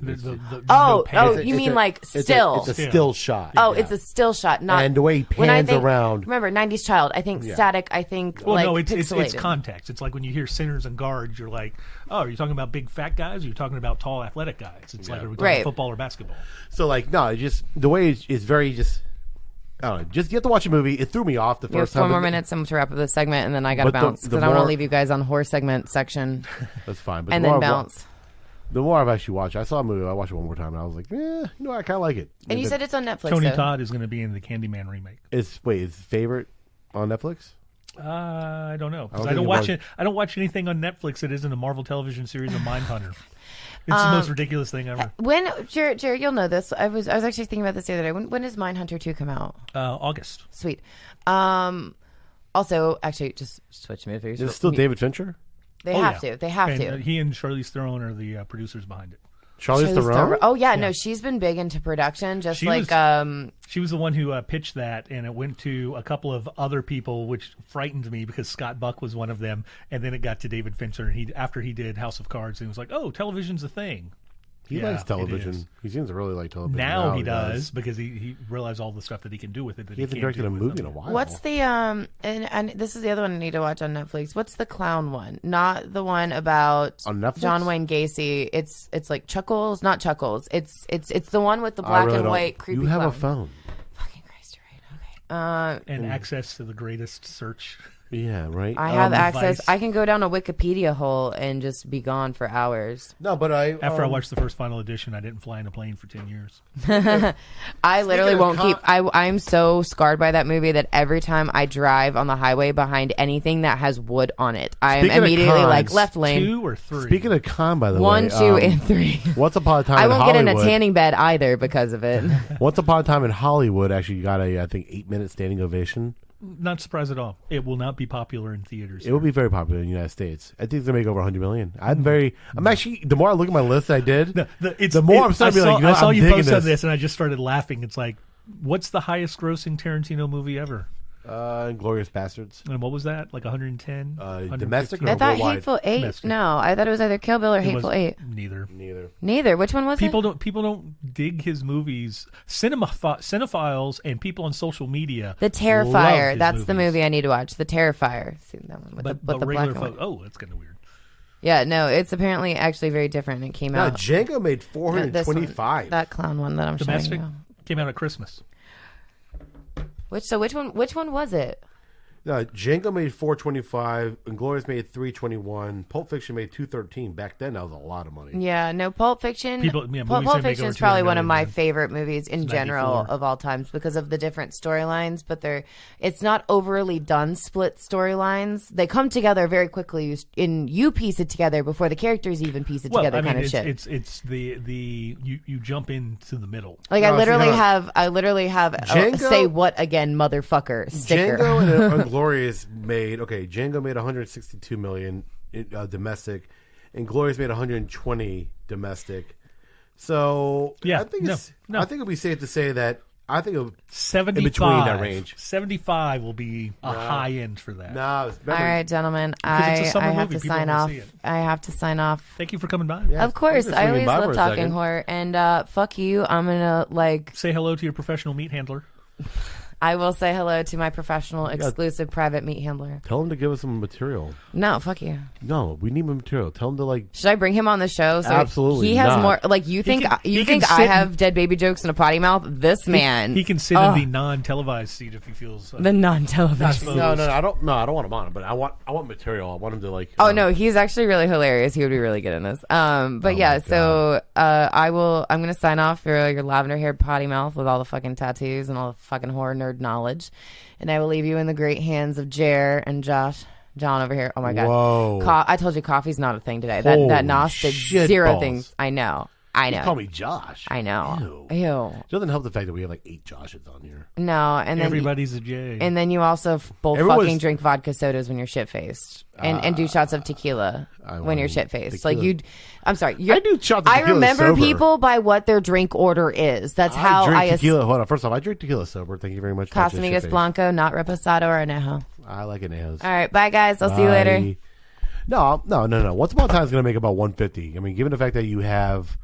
What's the last movie Leo was in? The Revenant? Revenant. Okay. What's the last big movie that Brad Pitt was in? You're going to say that, but Brad Pitt is not the movie draw that I everybody get that, but thinks that he is. they've never been in a movie together. That doesn't mean anything I to think we most have star people. power. It's going to have star power. There is star power, but this is not a movie And remember, in the summer. For me, domestic, dark horse, there's always one movie that makes around 150 that falls in the top 10. Think by all means necessary, Rocket Man is definitely going to be one that might even be outside top 5 as the dark horse that nobody would have thought about beforehand. I don't think that movie's going to do as well. That movie comes out Friday. No one's even talking about it. Doesn't matter. That's the movie that, and again, It's not going to do Bohemian Rhapsody numbers. Remember what you were saying earlier about pig vomit and the people that only listen for about 60 minutes and the people that hate for 285. People who love movies, they talk about movies, they don't always follow through. The people who just are going to go see it, they don't tell people, hey, I'm going to go see it. They just go see it. Oh, I'm aware, but I'll probably. I mean, Rocket Man will do twice the domestic of Once Upon a Time in Hollywood. Shall we make a friendly bet? Wait on that. Nicola Pride on Nicola this Pride one. on that one because I think you're wrong. I genuinely don't. I think Elton John's. It has nothing to do with the quality of either movie. No. I think Elton John's gonna be very upset when his movie doesn't do nearly as well as Bohemian Rhapsody did, and I think it's. It might not do as well as that, but that's because of a different thing. Well, Bohemian Rhapsody ended up making I think like 700 million. But let's just 800 million. Let's just talk about the year of Elton John here. Rocket Man's coming out, the air quote live action air quote Lion King, as well as his finale tour that he's going on. People are going to go see this movie. Oh, I'm aware. No, people are going to go see it, but it's not going to do the kind of money that, say, A Star Is Born or even... Stars Born benefited by coming out. Well, no, Stars Born was what, late August? Late Bohemian summer? Rhapsody made 900 million. Yeah, no, it's worldwide. Nowhere it's going to get that, but it'll do well. And that movie wasn't that good. Came out at Christmas. It was terrible. People love Freddie Mercury. That movie was not good. It was not a good movie. It was Freddie Mercury singing Freddie Mercury songs. This is actually Taron Egerton singing Elton John songs. What's his face? No, guy who played Freddie Mercury. Rami Malek didn't sing. No, he didn't. But he did a good job. He did it. I mean, he's a great actor. I don't think he deserved Best Actor over some of the other options this past year. But Hollywood biopic. Just throw the catnip at the voters. I mean, actually, who was nominated ahead of him? Let me see. Bradley Cooper, who's never going to win. Bradley Cooper's going to be like Harrison Ford. Nobody. At least he gets nominations more than Harrison Ford. Harrison Ford got 3 in his career. He's the one for Regarding Henry. No, he was nominated for that. He was nominated for Witness, and I think there was another one, maybe Raiders, because they actually would nominate popular movies for things like that back then. Oh yeah, fucking Green Book won Best Picture. What a fucking travesty. That guy's writing. What is he writing? What's his next thing that they're producing / writing? It's offensive. I forgot. Just because they still have work, not. Oh yes, I thought me personally for the Best Picture nominees this past year, I thought Christian Bale, Dick Cheney should have got it for Vice. He's going to be. He was terrifying as Dick Cheney in that movie, and I'm not gonna lie to you. I think Dick Cheney's a terrifying human being. He already won. He won supporting for. He won the supporting fighter. for the fighter, which was an okay So movie. he's not going to get. But his acting in Vice was amazing. He literally encompassed Dick Cheney, the human, the shitbag human that he was. Is. How is he still alive? That's ridiculous. Christian Bale lives at the time of Daniel Day-Lewis, so he's not going to get the multiple. Not many people during this time are going to win multiple awards. For acting, Christian Bale, regardless of deserving it. I think Christian Bale is our next Daniel Day-Lewis. Oh no, he's been that guy, but they're not going to reward him like that because the way he is a character actor. He's British and he loves to delve deep into his roles. So I mean, like what he did for The Machinist when he lost like 100 pounds and went whatever, and then he gained 125. Yeah, he went down to Batman. like 125. Yeah, then he got ridiculous. up to 245 for Batman. Like a year later. The dude's a machine, and I love Christian Bale. And then he added the weight for this, right? I mean, he didn't just that wasn't a No, prosthetic. he got fat. He got fat for what was it? American Raps, American Gangster? No, No. The movie Ridley Scott one with the R is correct, I think. American. The other one with Christian Bale, Bradley Cooper, Yeah, Jennifer Lawrence, and Amy Adams. yeah, another great movie too. What was that fucking called? Christian Bale filmography deserves its own Wikipedia page these days. What is going on with that? Jennifer Lawrence, Bradley Cooper, and Christian Bale are like the only American actors Hustle. that can work with that director. American Hustle. Yeah. David O. Russell. Yeah, David O. I Russell. love David O. Russell. He makes great movies. George Clooney apparently doesn't He did like the way The that he Fighter, shoots women. Silver Lining Playbook, American Hustle. Meet the whatever. Yeah, he's got a lot of. That was the one where he burned Hollywood bridges. He also Three Kings. He did Three Kings. He produced Anchorman? No, No, I'm looking at. He produced it. I didn't see Joy. But I'm also not a huge Jennifer Lawrence. It's a Jennifer Lawrence movie. I don't That's like the Jennifer only Lawrence reason. movies. I'm not that huge of a fan of hers. Oh, how about you know what? Speaking of Jennifer Lawrence, it's all circle.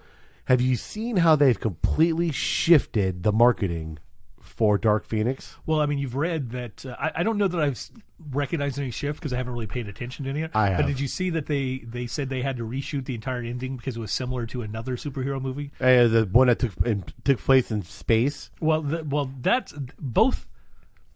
Regardless of either if it's related to Captain Marvel and that it took place in space, which is dumb because space is big, or that it. More unfortunately, if they're changing it because it was too similar to Infinity War, where many, many people died, which is true to the Dark Phoenix story that they're adapting.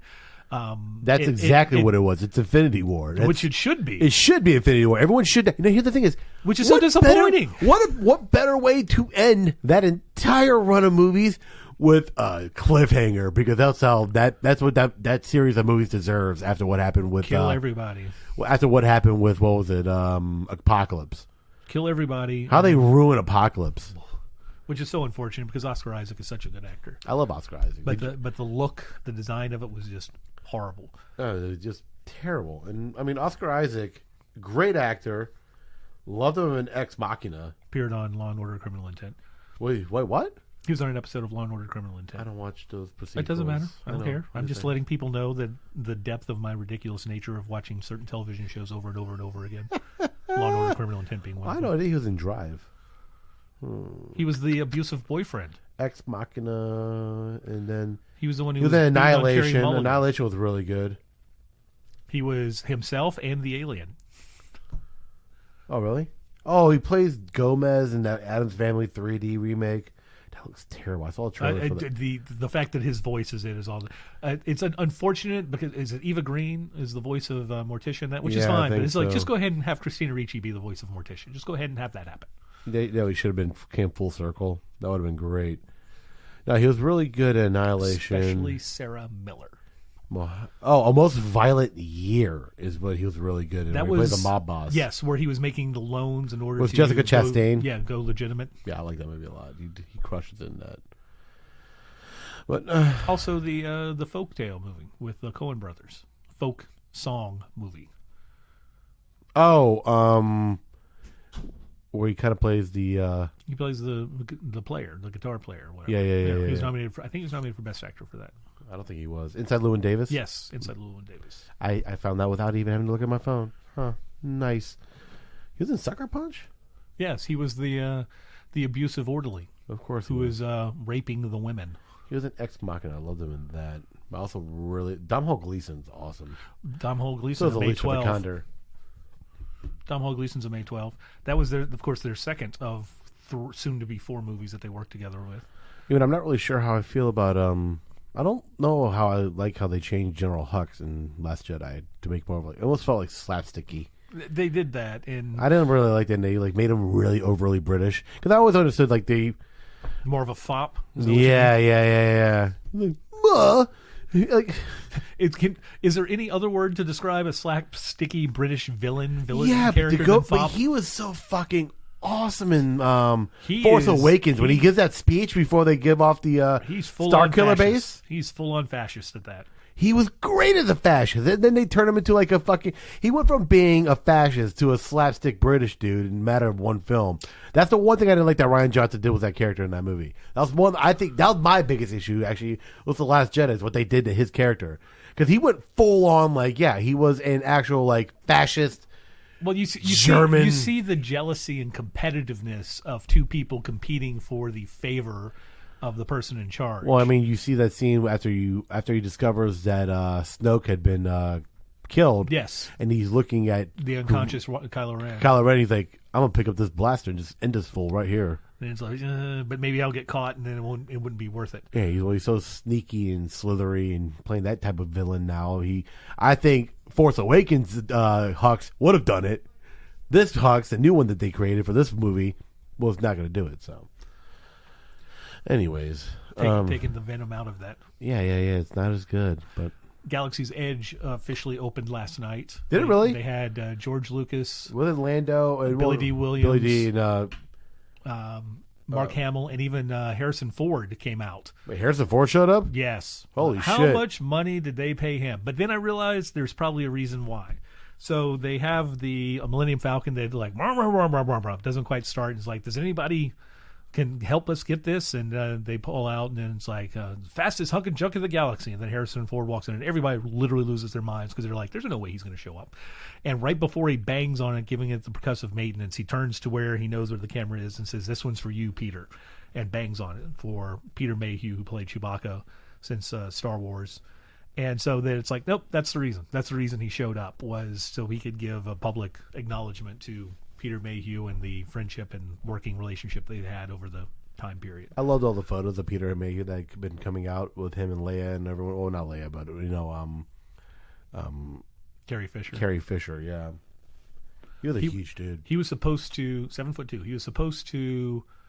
Can you name one Star Wars movie Peter Mayhew appeared in? Non-Star Wars movie. Non-Star Wars movie?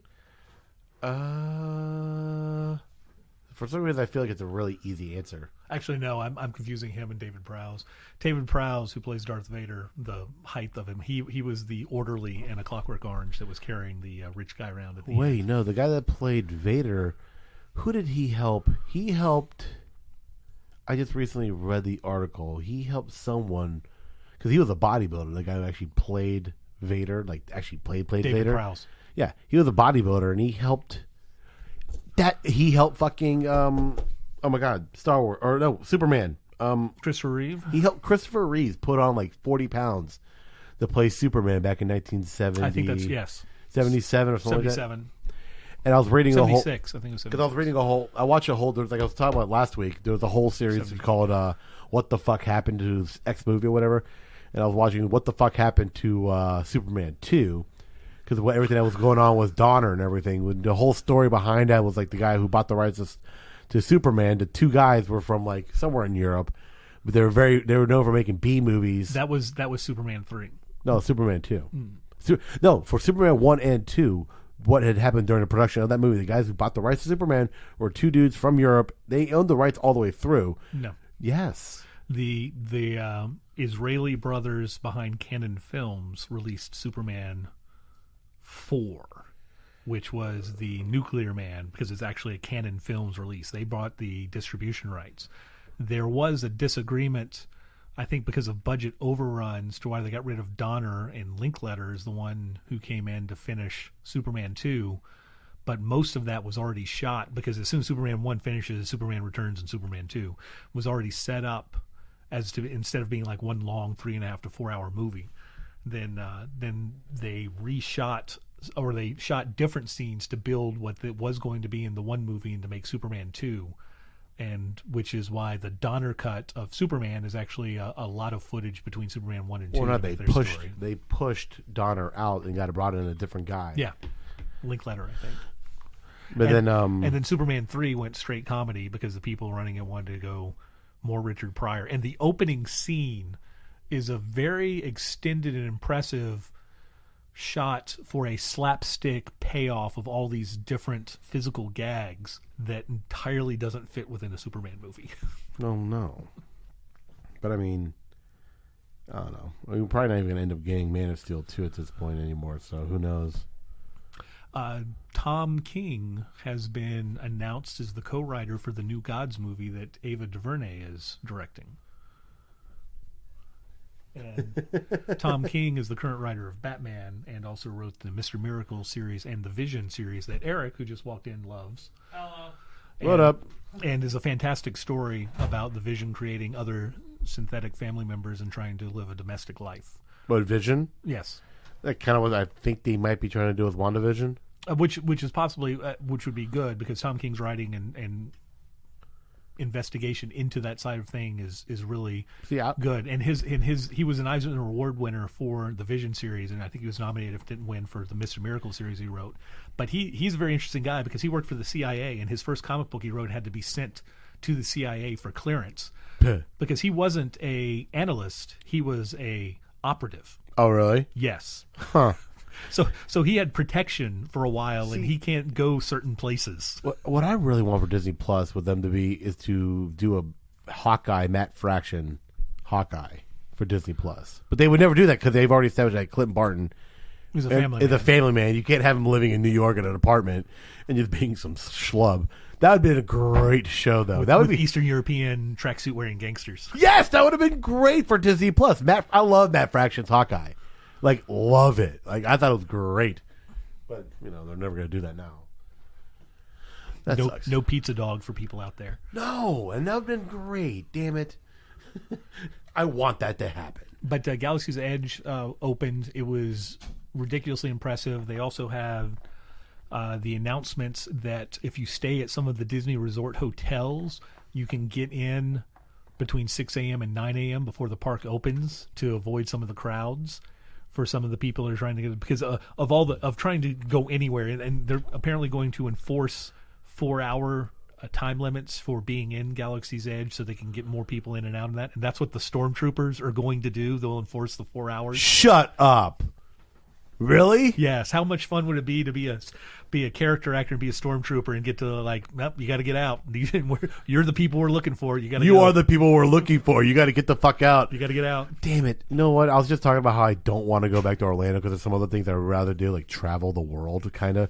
And then Galaxy Edge has opened up, and I really want to go to Pandora too, and I really want to check out that whole thing. I'm like, fuck. And then the new Harry Potter section I hadn't had a chance to go see for Hogwarts and everything. I'm like, I need to go to Orlando. And Pandora, they're totally not going to get rid of now that they own Fox and Avatar, and they've announced the release dates. They're going to expand on it. Yes.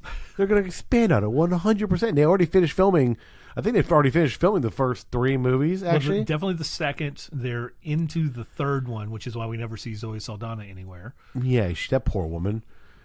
Between Avatar and Marvel, they pretty much have taken her life. And Star Trek movies. Oh, yeah, and Star Trek movies. Oh, man, she's a... Of which Chris Hemsworth said that he walked away from the fourth Star Trek movie because he said he didn't like the script, i.e. it stunk. Well, did you see that Tarantino's working on a script too? Which they Paramount really wants to do, which would be interesting, get a lot of attention. That's one of the things that I think some of these properties should do is instead of trying to have their Marvel Universe all ties together thing is just have a story that works. Get a director and a writer to tell a story. Kind of like what I think DC's kind of trying to do now. It's ending up unintentionally like that, but that would be the perfect thing once Daniel Craig finishes Bond 25? Bond 25 is that instead of like making a big deal, it's like, here's Bond, this is who's going to be Bond for the next decade, is no, hire a director.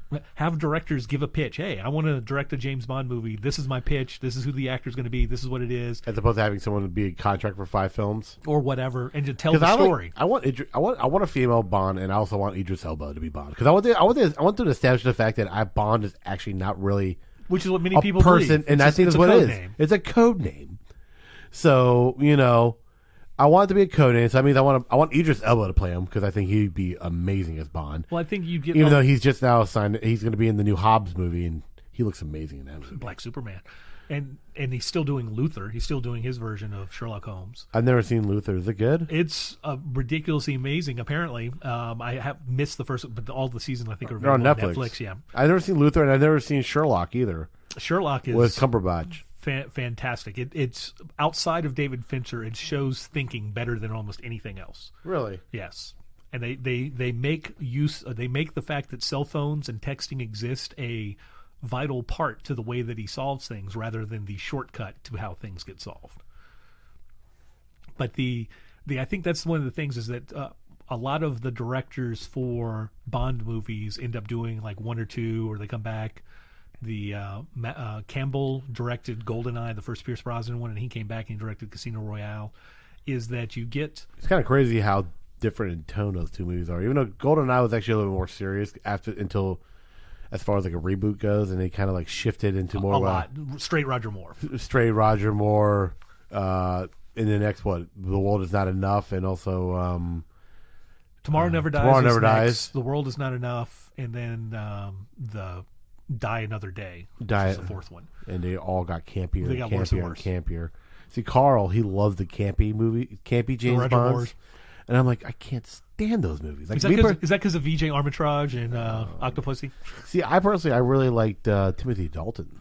His was very good. His was the precursor to the Roger Moore ones, and both of those, the Daniel Craig ones, and both of those are much more faithful to the way that the books are written. Like Ian Fleming really actually wanted him to be an actual like ruthless killer, secret agent. I mean, that's secret how it was agent, written. Ruthless. That's how it's written. That's why except for what Quantum of Solace, which was.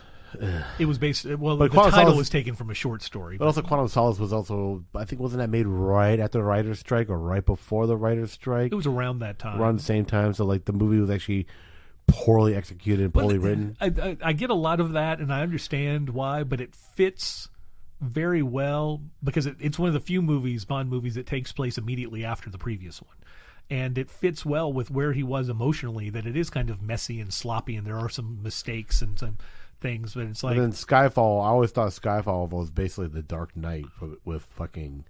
Like Javier Bardem's character was pretty much the Joker. He was. Even when he gets caught and has a plan, that's all Dark Knight. When I remember watching him, I'm like, this is the Dark Knight Bond.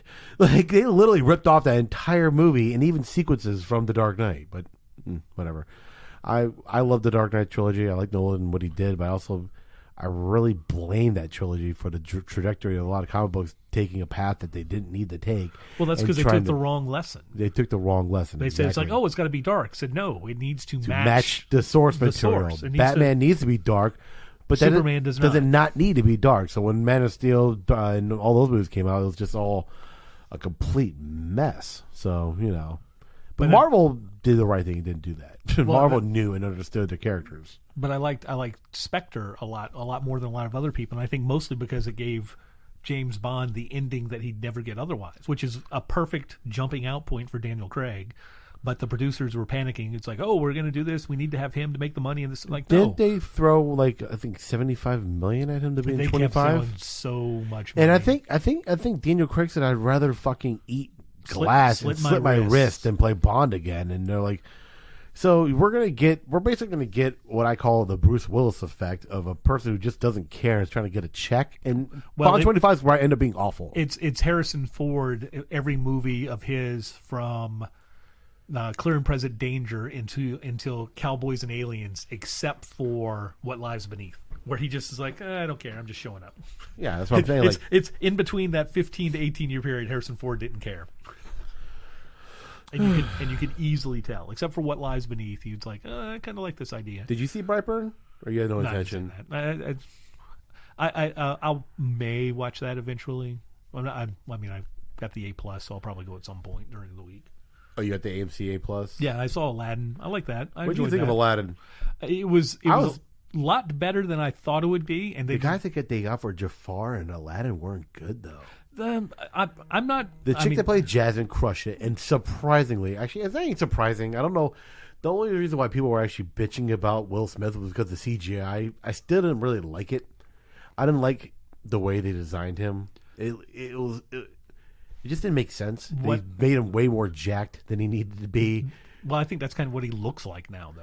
No, but when you see him outside in his normal clothing, when he's just dressed up as Will Smith well, but that's the thing, though. It's like jacked for a movie actor is that he's in shape and he's bigger than the ridiculously skinny people he's next to. But then when he's out walking around with regular people, he looks small. No, yeah, it's so. I mean, I just think that's the aesthetic of the design of the genie. I just didn't like. They could have softened up a little bit, made it look a little bit more friendly. He just looked like a. Yeah, they had to make it different from the other ones. The thing that I was most disappointed in watching Aladdin is that Will Smith has denied us Will Smith for about 20 years. We haven't had fun, happy-go-lucky, let's have a good time, let's go for a ride Will Smith that makes movies better because he's in them. We've had brooding, I want to be a serious actor, 7 pounds. I never saw 7 pounds. Neither have I, because I heard what it was about, and it's like that's literally the dumbest idea ever possible. Well, no, I mean, I actually really liked him in Men in Black 3. Well, I mean, but again, so that's one of the times he's playing Will Smith. But that took forever to get around to. And what was the A Winter's Tale where he had a cameo and he was playing Satan, which that one was kind of fun. I never saw that. I don't really go to see Will Smith movies for Will Smith, though. I mean, man, I don't even know how I feel about the why would you see Bad Boys or Men in Black at all then? Well, okay, never mind. I mean, everybody goes to see Will Smith movies. Now, what you choose to do is not see Will Smith movies where he's like, I don't want to see. Like Concussion was a fine movie, but it's like anybody could have played that. When I see Will Smith, I want Will Smith to be Will Smith. I mean. Okay, you got your Pursuit of Happiness. You got your son in a movie, but don't do After Earth and double down on horrible, bad movies with your son. I feel bad for Will Smith because he kind of played himself into a character, though. I mean, of himself. Kind of like, it's hard for a guy to get out of that. Tom Hanks and Tom Cruise play themselves and make fantastically. Jimmy Stewart played himself and was in all sorts of different movies. You can still be yourself in those types of movies. Jim Carrey, Adam Sandler, those poor guys, They actually did very well. I'd say Jim Carrey, poor guy. Adam Sandler is a complete and utter schlub and can only do one type of thing. Well, he was actually really good in Paul Thomas Anderson movie. Oh, it's true. So I mean, no, that's P.T. Anderson is the director. I mean, the director. He's going to direct you, and you're going to look amazing no matter what. And Emily Watson was his co-star in that, who was award nominated and winning. So I mean, my favorite movie, the last. Funny People he was not good. He was not good in Funny People, but I mean, Punch Drunk Love, which is a P.T. Anderson movie, he was really good in that. But I still think that Jim Carrey should have won an Academy Award for Truman Show. Eric, who walked in here, has the Adam Sandler theory above all Adam Sandler theories. There are 2 types of Adam Sandler movies: before 9/11 and after 9/11. And all the ones before 9/11, gold, and all the ones after, garbage, except for Punch Drunk Love. Punch Drunk Love. There was the Rain movie with I just lost his name. War Machine. Don Cheadle. That was a good movie. Which is about 9/11. No, that was a good movie too, though. No, I heard that was a good movie, but he's playing smaller. Have you watched any of those LeBron James barbershop things? No, they're really good. I'm sure they're fantastic. People just sitting around talking is amazing to me. Kind of like what we're doing right now. I'm not going to badmouth what we're doing. Absolutely not. No, it's actually really good. And I love. Granted, I'm not a huge fan. I mean, I'm not trying to get into sports just yet, but I'm not a huge fan of LeBron going to L.A., basically retiring the way he has. But the content that he's putting out has been fantastic. The funny thing is, like, I think he believes that he couldn't have done that anywhere else. It's stupid. He could have done it anywhere easily. Because he's getting all the other athletes in their off season. They could go wherever he wanted them to go. But they were going to show up where he said to show up. I genuinely think, though, that the fact that this is the first time he's had an off season. Did you see that his damn it, no. The Taco Tuesday? Yeah. That's kind of funny. I know. We'll save that for the next show. Well, this is talking about his Hollywood endeavors, and he's the Running Man TV series with Tim Tebow. Huh?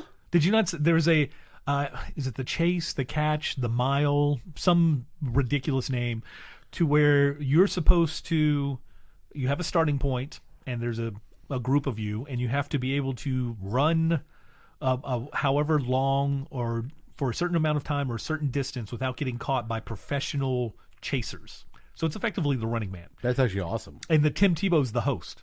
So if you can make it, you win like a huge amount of money. Well, no, like I said, the content he's putting out, and even what he did with. But that's all stuff that he could have done over the phone. He doesn't need to be in Hollywood to say. No, he doesn't. He honestly showed it when he was in the Amy Schumer movie, Trainwreck, which he was shot in Cleveland. Was it shot in Cleveland? I think a lot of that all was. his scenes were. I think that's Cleveland was where they did I Winter thought New Soldier. York. So a lot of, they probably did some exteriors there and some other things. But ooh, you know what? it was during the off season. Not that I really want to talk about abortion, but how about Hollywood threatening to pull out of Georgia? Well, not just Hollywood, Netflix first, and now Disney announced yesterday that they don't see how they could continue to work there.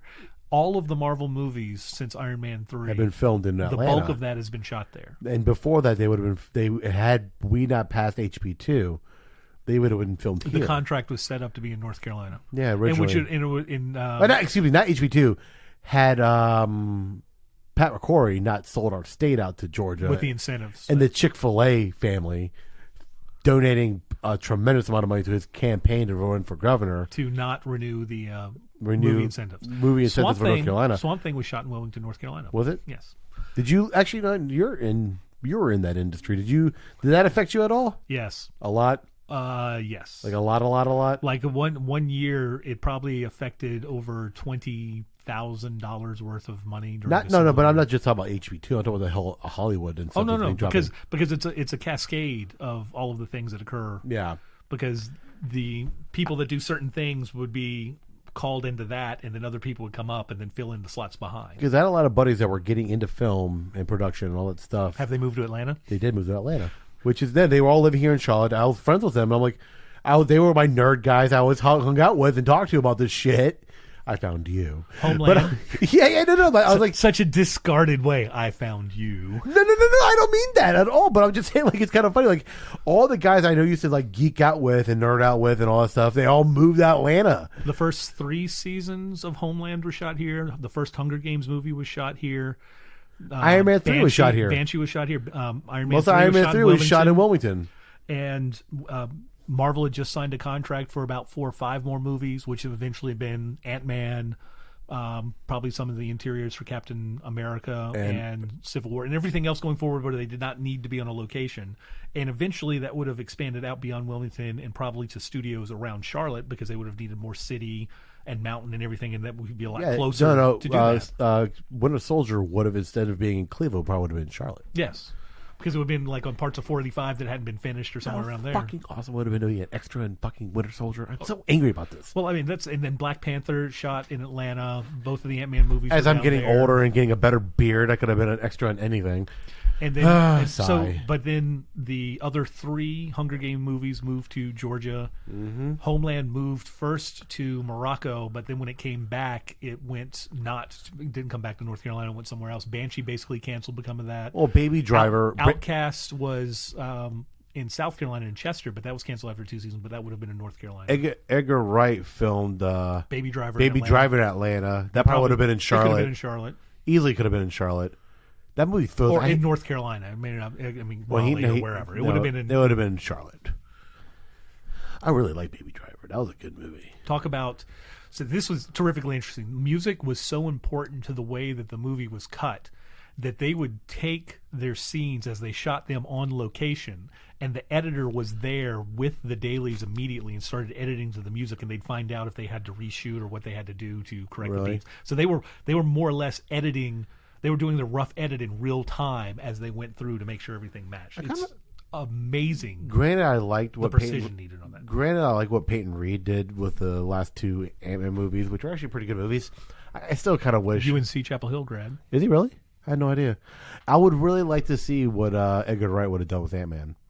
Everybody says that, and sure, it would be really, really interesting. But apparently, the disintegration scene was a Peyton Reed idea. Was that a Peyton Reed with Paul Rudd? That seems very much like the Edgar Wright scene, which is what everybody thought. But that apparently was a Paul Rudd, Adam McKay, and did Adam Peyton McKay Reed contribute to writing that movie?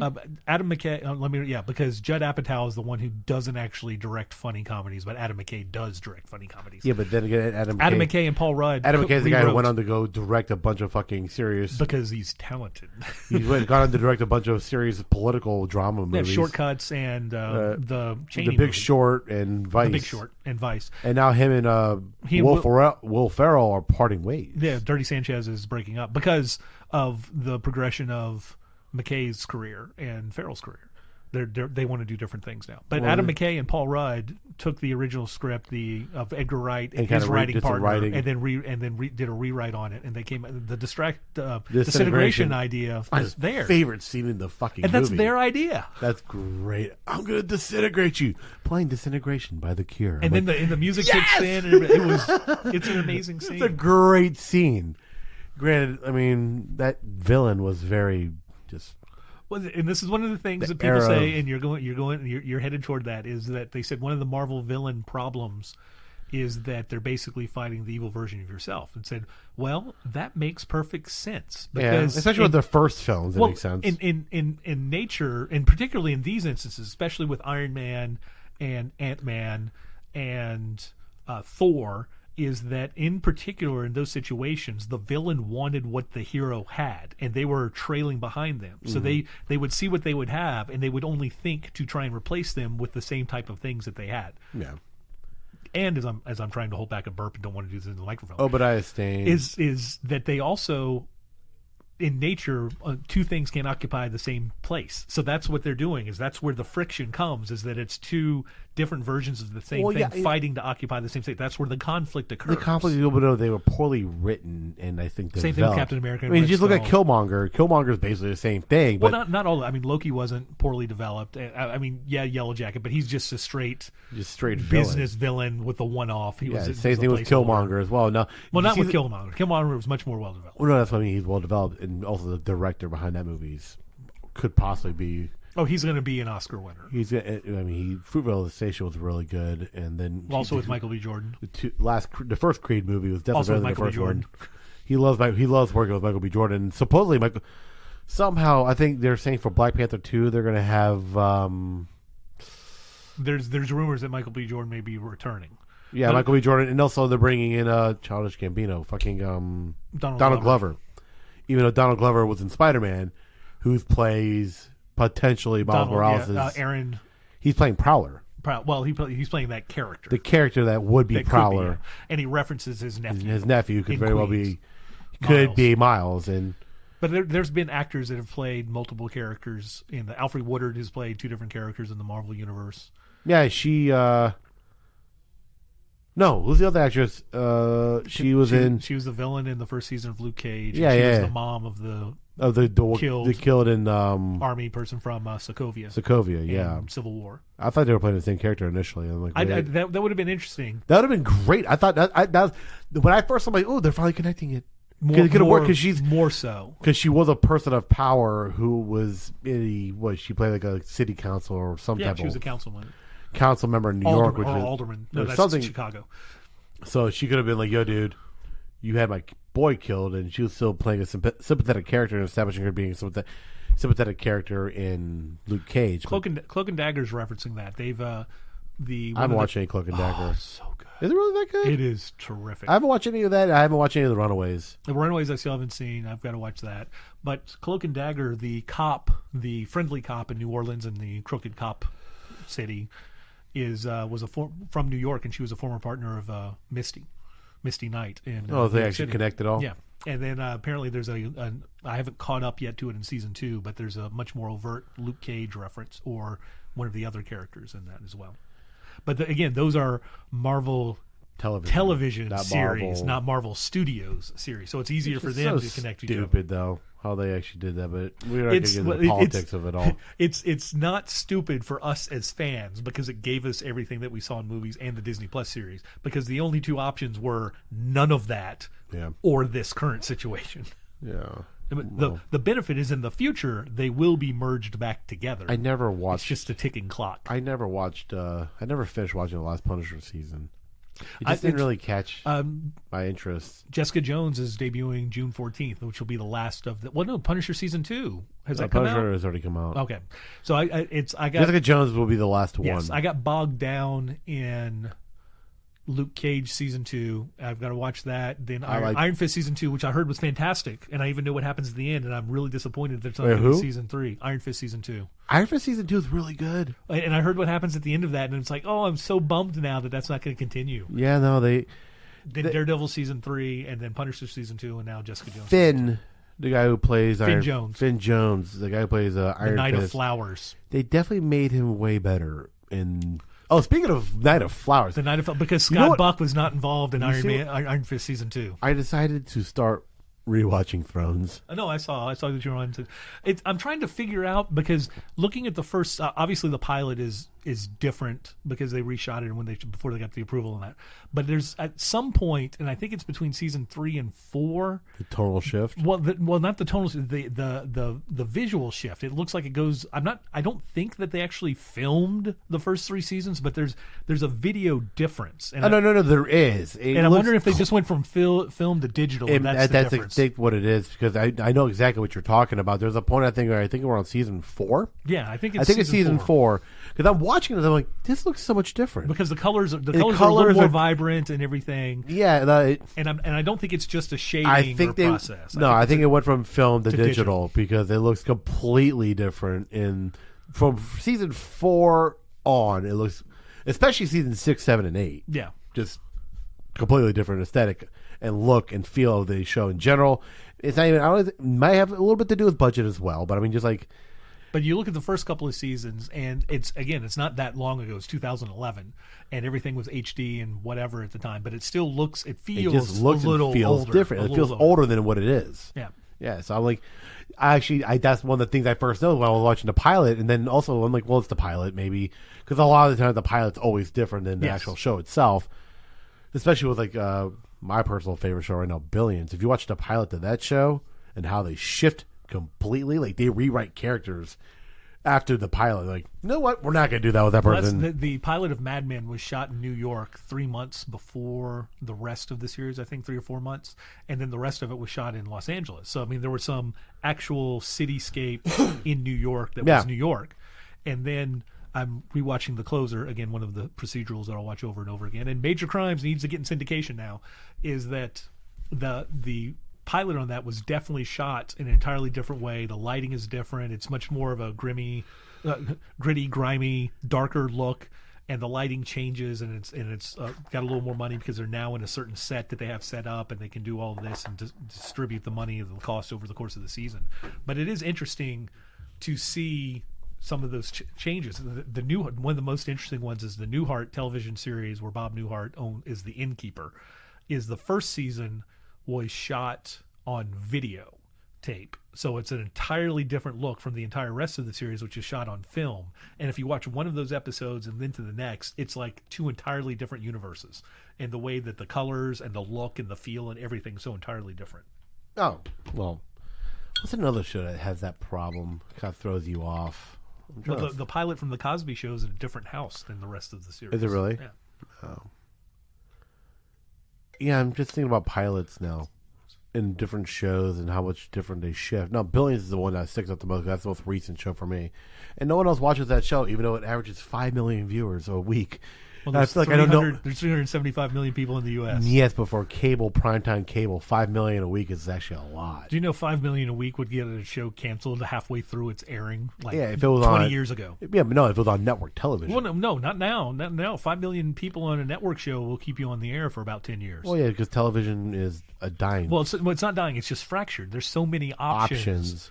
I mean, it's people are caught up, and it's like, oh, well, you got to have like a 40% share. It's like it's 40% share when there are 4 options. It's not hard to do. Well, here's the deal: like a lot of people, like I mean, I'm not trying to bring this back to sports, but like the whole kneeling thing and how NFL ratings have started to go down a little bit. They are going down. They are going down, but it's not because of the kneeling. No, it's it's nothing to do. They're with still the higher than anything else they're compared to. Exactly. The fact is, you know what, guys? Guess what? It reached its peak. television. No, football ratings, I think, reached its peak 2 years ago. Well, I don't think it's going to go any much higher. Well, I mean, but the thing is, it's like, it doesn't matter. It's still the highest rated thing on television. Every the Super Bowl, week. And the Super Bowl is still the highest rated individual show. So it's not like it's not actually because it's funny, because sliding. when you're reading articles, for example, about ratings, when you're still number one and everybody else is still worse than you, you're not actually you're reading articles about television ratings and how many people watch something, and you're reading 19.4 million people as opposed to 24 million people watch Game of Thrones for the series finale. That's a lot of people, and they always say that's the highest non-sports rated thing, non-NFL rated thing to be watched in a very long time. You're why? Because the NFL is still averaging on Monday Night Football. They're still getting like 26 million. At the end of the year, the top or Sunday Night Football. The top 20 television shows will be Sunday Night Football and the Super Bowl. 18 of them will probably be 18 or 19 will be sports. The Oscars is the only one that might jump in, and of those, 17 of them will be football. And here's the other thing about football: 8 or 9 of those, one or two of them will either be the college national championship game or the primetime playoff game, depending on the matchup, and they'll be in the 5-8 area. But of those, they will have regular season football games. Yeah, in the top 20. A Sunday night game between like Pittsburgh and say the Cowboys. That game will probably end up being in the top 10. So I don't know, the whole argument. And that's a regular season game. NBA Finals games don't break into the top 20. Which I think is depressing, but the only one that has, I went back and when somebody was saying that football is dying, and it's like no, it's not, and it's got higher ratings than almost anything else you can compare it to, is that the only baseball ones that have broken into the top 10 over the past 5 years, I think it was Game 7 of Chicago and Cleveland World Series, and that's only because of the nature of those two teams, and that one of them was going to win something that at the very least was 50 years ago, and the other one was almost 100 years. There was history involved in that. Anyways, guys, we're going to go ahead and end Simon Says Pop right now because it's already 2 o'clock, and I got to be out of here by 3:30. So Joshy Boy's on the way. Actually, he might be here. Nope, never mind. Anyway, so we're signing off. Simon Says Pop. Sorry, we got that sports talk at the end, but ratings. I love talking about sports. Ratings is different than sports. That's television. True, viewership. Television viewership. And also political because a lot of people like to try and blame the kneeling for why. No, people don't want to tune in because of kneeling. I'm like, no, dude. That's not the reason why. That's the reason at all. People have more options. They can actually DVR the game. They can do different things. They can catch the game on NBC later on, or just or what they're watching the Red Zone. Yeah, the Red Zone channel or something else. Like, it has nothing to do with the kneeling. What would it be affecting that would be attendance. Even though attendance had dipped a little bit, it's not a significant point to where they're like, ooh, we can't be doing this. Which is one of the interesting things because baseball, whose television ratings are disastrous, yet its actual attendance is higher than it's ever been year over year for the last decade. Unless you're in Miami. Well, no, but I just read that they were like 15 games above 500 and they had 47 Tampa people. Bay. Oh, the Tampa Bay? Tampa Bay. Tampa Bay had 14 or 15 games above 500 and they had 47 people show up to the last game. They're averaging the second least amount of fans in the Major League Baseball. But one of the things about baseball, though, is their television ratings are terrifically regional. St. Louis versus anybody on a nationally televised game might be a 5.6. Or New York. And it doesn't matter who it is. But, Boston and New York. But in St. Louis, it's like at a 47 or 53% of everybody. Well, baseball is very much a regional sport anyways. I mean, your New York Yankees game or your Boston Red Sox game or your LA Dodgers game or even LA Angels game is going to average a lot of people purely based on the region that they're in because their markets alone. Well, they're the ones that kind of transcend a little bit nationally, and also nationally as well. But I'm just saying, purely based on their market share and the amount of people that they have in their cities to watch their sport in their region. But even when the Cubs and the Cardinals stunk, people watch them play. Anyways, guys, we're signing off. Jerry, you have anything to say? At some point, if John needs me to have a filibuster for about 15 minutes, I'll go in and what actual foreshadowing is to a dark turn of a character, comparing the closers, Brenda Lee Johnson, to what they didn't do with Daenerys Targaryen in Game of Thrones. You want to go and do that right now? Well, okay, I'm going to do that. So, if we're filibustering, actually, no. Quick. Well, before that, actually, There was that we didn't even get a chance to even talk about with the whole Spider-Man 3 with the rumors going on about either introduce. Sony's really pushing desperately push. I don't even know why though, because that movie made almost $855 million. Because they want the extra $300 million bump. They want that billion. They want a property of their own that hit a billion. I don't think anything Sony has ever hit a billion. Anything that Sony's produced has ever hit a billion. I don't think. There's only been 23 movies that have crossed the $1 billion mark, and not a single one of them from Sony. I think 15 of those are Disney Marvel related properties. I don't think Sony's ever had $1 billion. Anyways, they're really pushing to have Venom be introduced in the MCU in Spider-Man 3, which I don't think. I mean, unless they do Maximum Carnage.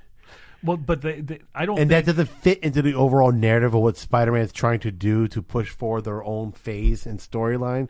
To be smaller. Friendly neighborhood Spider-Man. But yet still also be the visual representation of the person who carries on as the hero of the people of Tony Stark. What Tony Stark is, because he does have the Stark tag, which I think is a fantastic idea, because it allows Peter to have internal happiness to where Aunt May is not put in peril all the time, yet still carry the weight of living up to something he can't. I'm very much, but there also the rumor was that's how they were introduced Deadpool is where I was going to go, which would be terrifically funny. Well, I was telling Josh and I in our group chat, we're talking about the whole concept of Deadpool being in somehow walking into a Spider-Man movie and be like, what the fuck is going on here? Where am I now? Yeah, where am I now? And he's trying to cuss and it'd be bleeped out, and you would actually see the visual representation of what they do in comic books, and also while saying Scott Pilgrim whenever Aubrey Plaza's character would cuss. Julie Power, you said? Yeah, Powers. Every time she cuss, you see the exclamation, you hear that? That would be so amazing. So the entire time, Deadpool's trying to cuss and trying to say shit, and he's trying to break the fourth wall, and he can't really do it. And you're like, wait, where am I? What happened? He would talk to us, but nobody recognizes that. So the entire time he's trying to say shit, and he's not even really involved in the movie. He's just kind of bumbling and bumping into shit. And I thought the whole idea that Josh threw it in that at the end of the movie, finally it's a PG-13, so someone finally gets that one fucking. Even I don't think Marvel would ever sign off on that. Disney Marvel. They did it with Fox, was that one off from Wolverine. The greatest single use of the word fuck in any one PG-13 movie ever. Yeah. When Wolverine. When Magneto and Professor X trying to recruit Wolverine to just fuck off. First Class. At first class, you just tell them to fuck off. They don't even say a word. It's really funny because I remember when that movie came out, my sister took my nieces and nephews to go see that movie because she loves Hugh Jackman. She loves X-Men movies or whatever.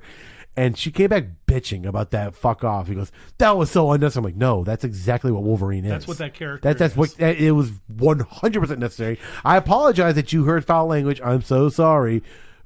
But it was perfect. It was true to the character. And he saw the trouble was coming, and he wanted to cut it off in the past. Fuck off. And he's like, wait a second, I know those guys somehow. But anyways, so Josh says, finally, the word fuck gets uttered in the movie, but it's not even by Deadpool.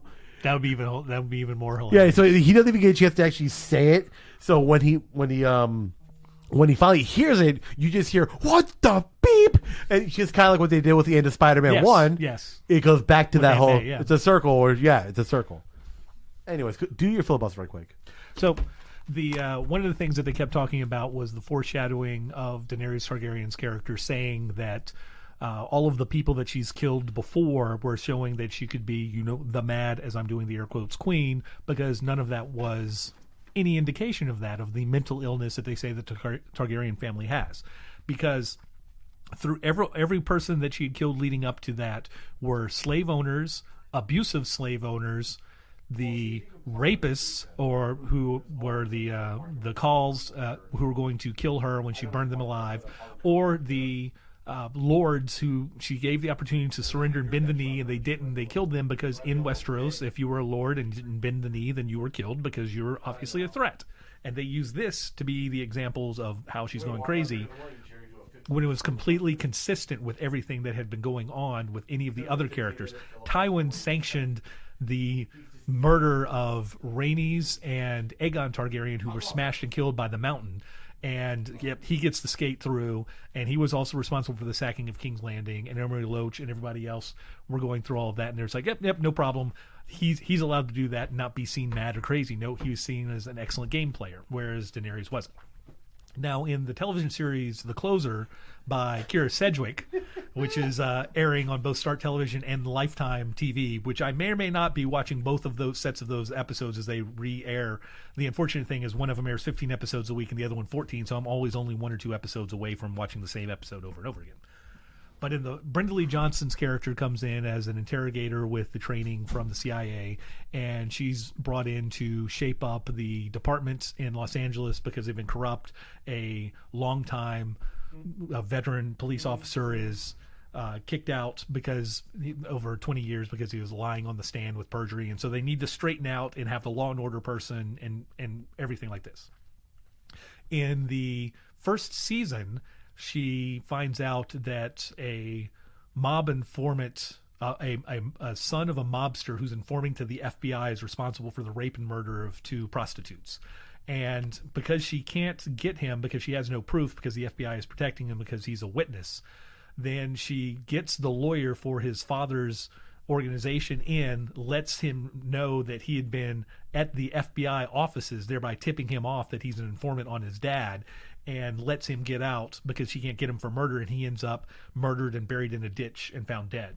And also during the first season, there was, or in the first 2 seasons, there was, she's trying to get the conviction of a murderer who murdered a couple of the people who are smuggling in immigrants, who ended up killing about several other family members of this person, but they have no proof unless he confesses. And they get him to confess, and she gets the confession by having one of her detectives let him know that if he does confess, he will end up being in jail with the same people that killed his family members, giving him the opportunity to kill them in jail.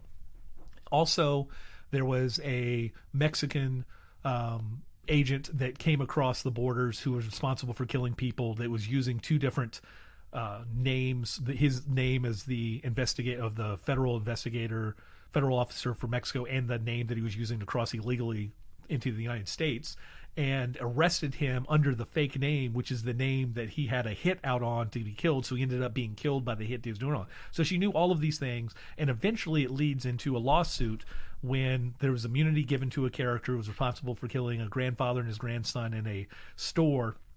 And the gang that was protecting that area found out that he was there, and she gave the person that knew that it was him, that they found out who it was, many phone calls he wanted to allow the other gang members to know. So as soon as he got dropped off at home, all of them were around there getting ready to kill him for what he had done to the grandfather and grandson. So throughout the entire show, we are seeing these actions that we're supposed to see her as being the hero character, yet they're violating the spirit of the law and the letter of the law, and putting these people in dangerous situations that she know would end up in their death. And even in another situation, she had a serial killer and all the proof to allow him to go to jail in California, but instead allowed him and all of the evidence to go to Texas because they have the death penalty. So she is still choosing to be the judge, jury, and executioner, even though these people are guilty, and even though we do know that they are terrible, horrible people, allowing justice to be handled not the way that it should going through the courts, but by her manipulation of the situation to allow them to be killed or held hostage or punished more severely than she would be able to punish them outside of that. And looking at it from after seeing the series of the episode and looking back and watching them again and seeing all of these choices, you understand why there's the federal lawsuit for the civil rights violations of the individuals, of all of the people that she had been put in perilous situations or inadvertently, intentionally, unintentionally had killed. And this is actual foreshadowing. This is actual events. This is an actual choice of a character to flaunt the customs and the laws to get what she wants out of that. This is an actual downturn and fall of a character that, as we see the entire time, and as she gains the trust of the crew of officers that are supporting her, and some of them even help her accomplish these goals, even though she punishes a couple of them for violating the rules, beating a suspect in custody, because then the conviction can't be held, even though when they find a way to get around that, still making sure it's going and showing that the rules apply to the other people, but not to herself. That is an actual foreshadowing of character and decision making of somebody actually being more ruthless and vindictive and dangerous in a situation, even though you've come to root for them and respect them and hope that they get the opportunity to do that, even though they've been manipulating the laws and the rules in order to benefit herself and her choice of punishing the people individually and taking it upon herself to be the executioner, even though she's not actually the person that is wielding the gun or the instrument of death. Whereas Daenerys, all that we see is at the very last moment, the bells ring, and we're like, why have bells ever mentioned anything? In fact, during season 2, Davos Seaworth himself is like, bells never mean surrender. And all of a sudden, bells mean surrender, and then all of a sudden they set her off whenever she's never really been around any situation to where you could see a Pavlovian reaction to like that.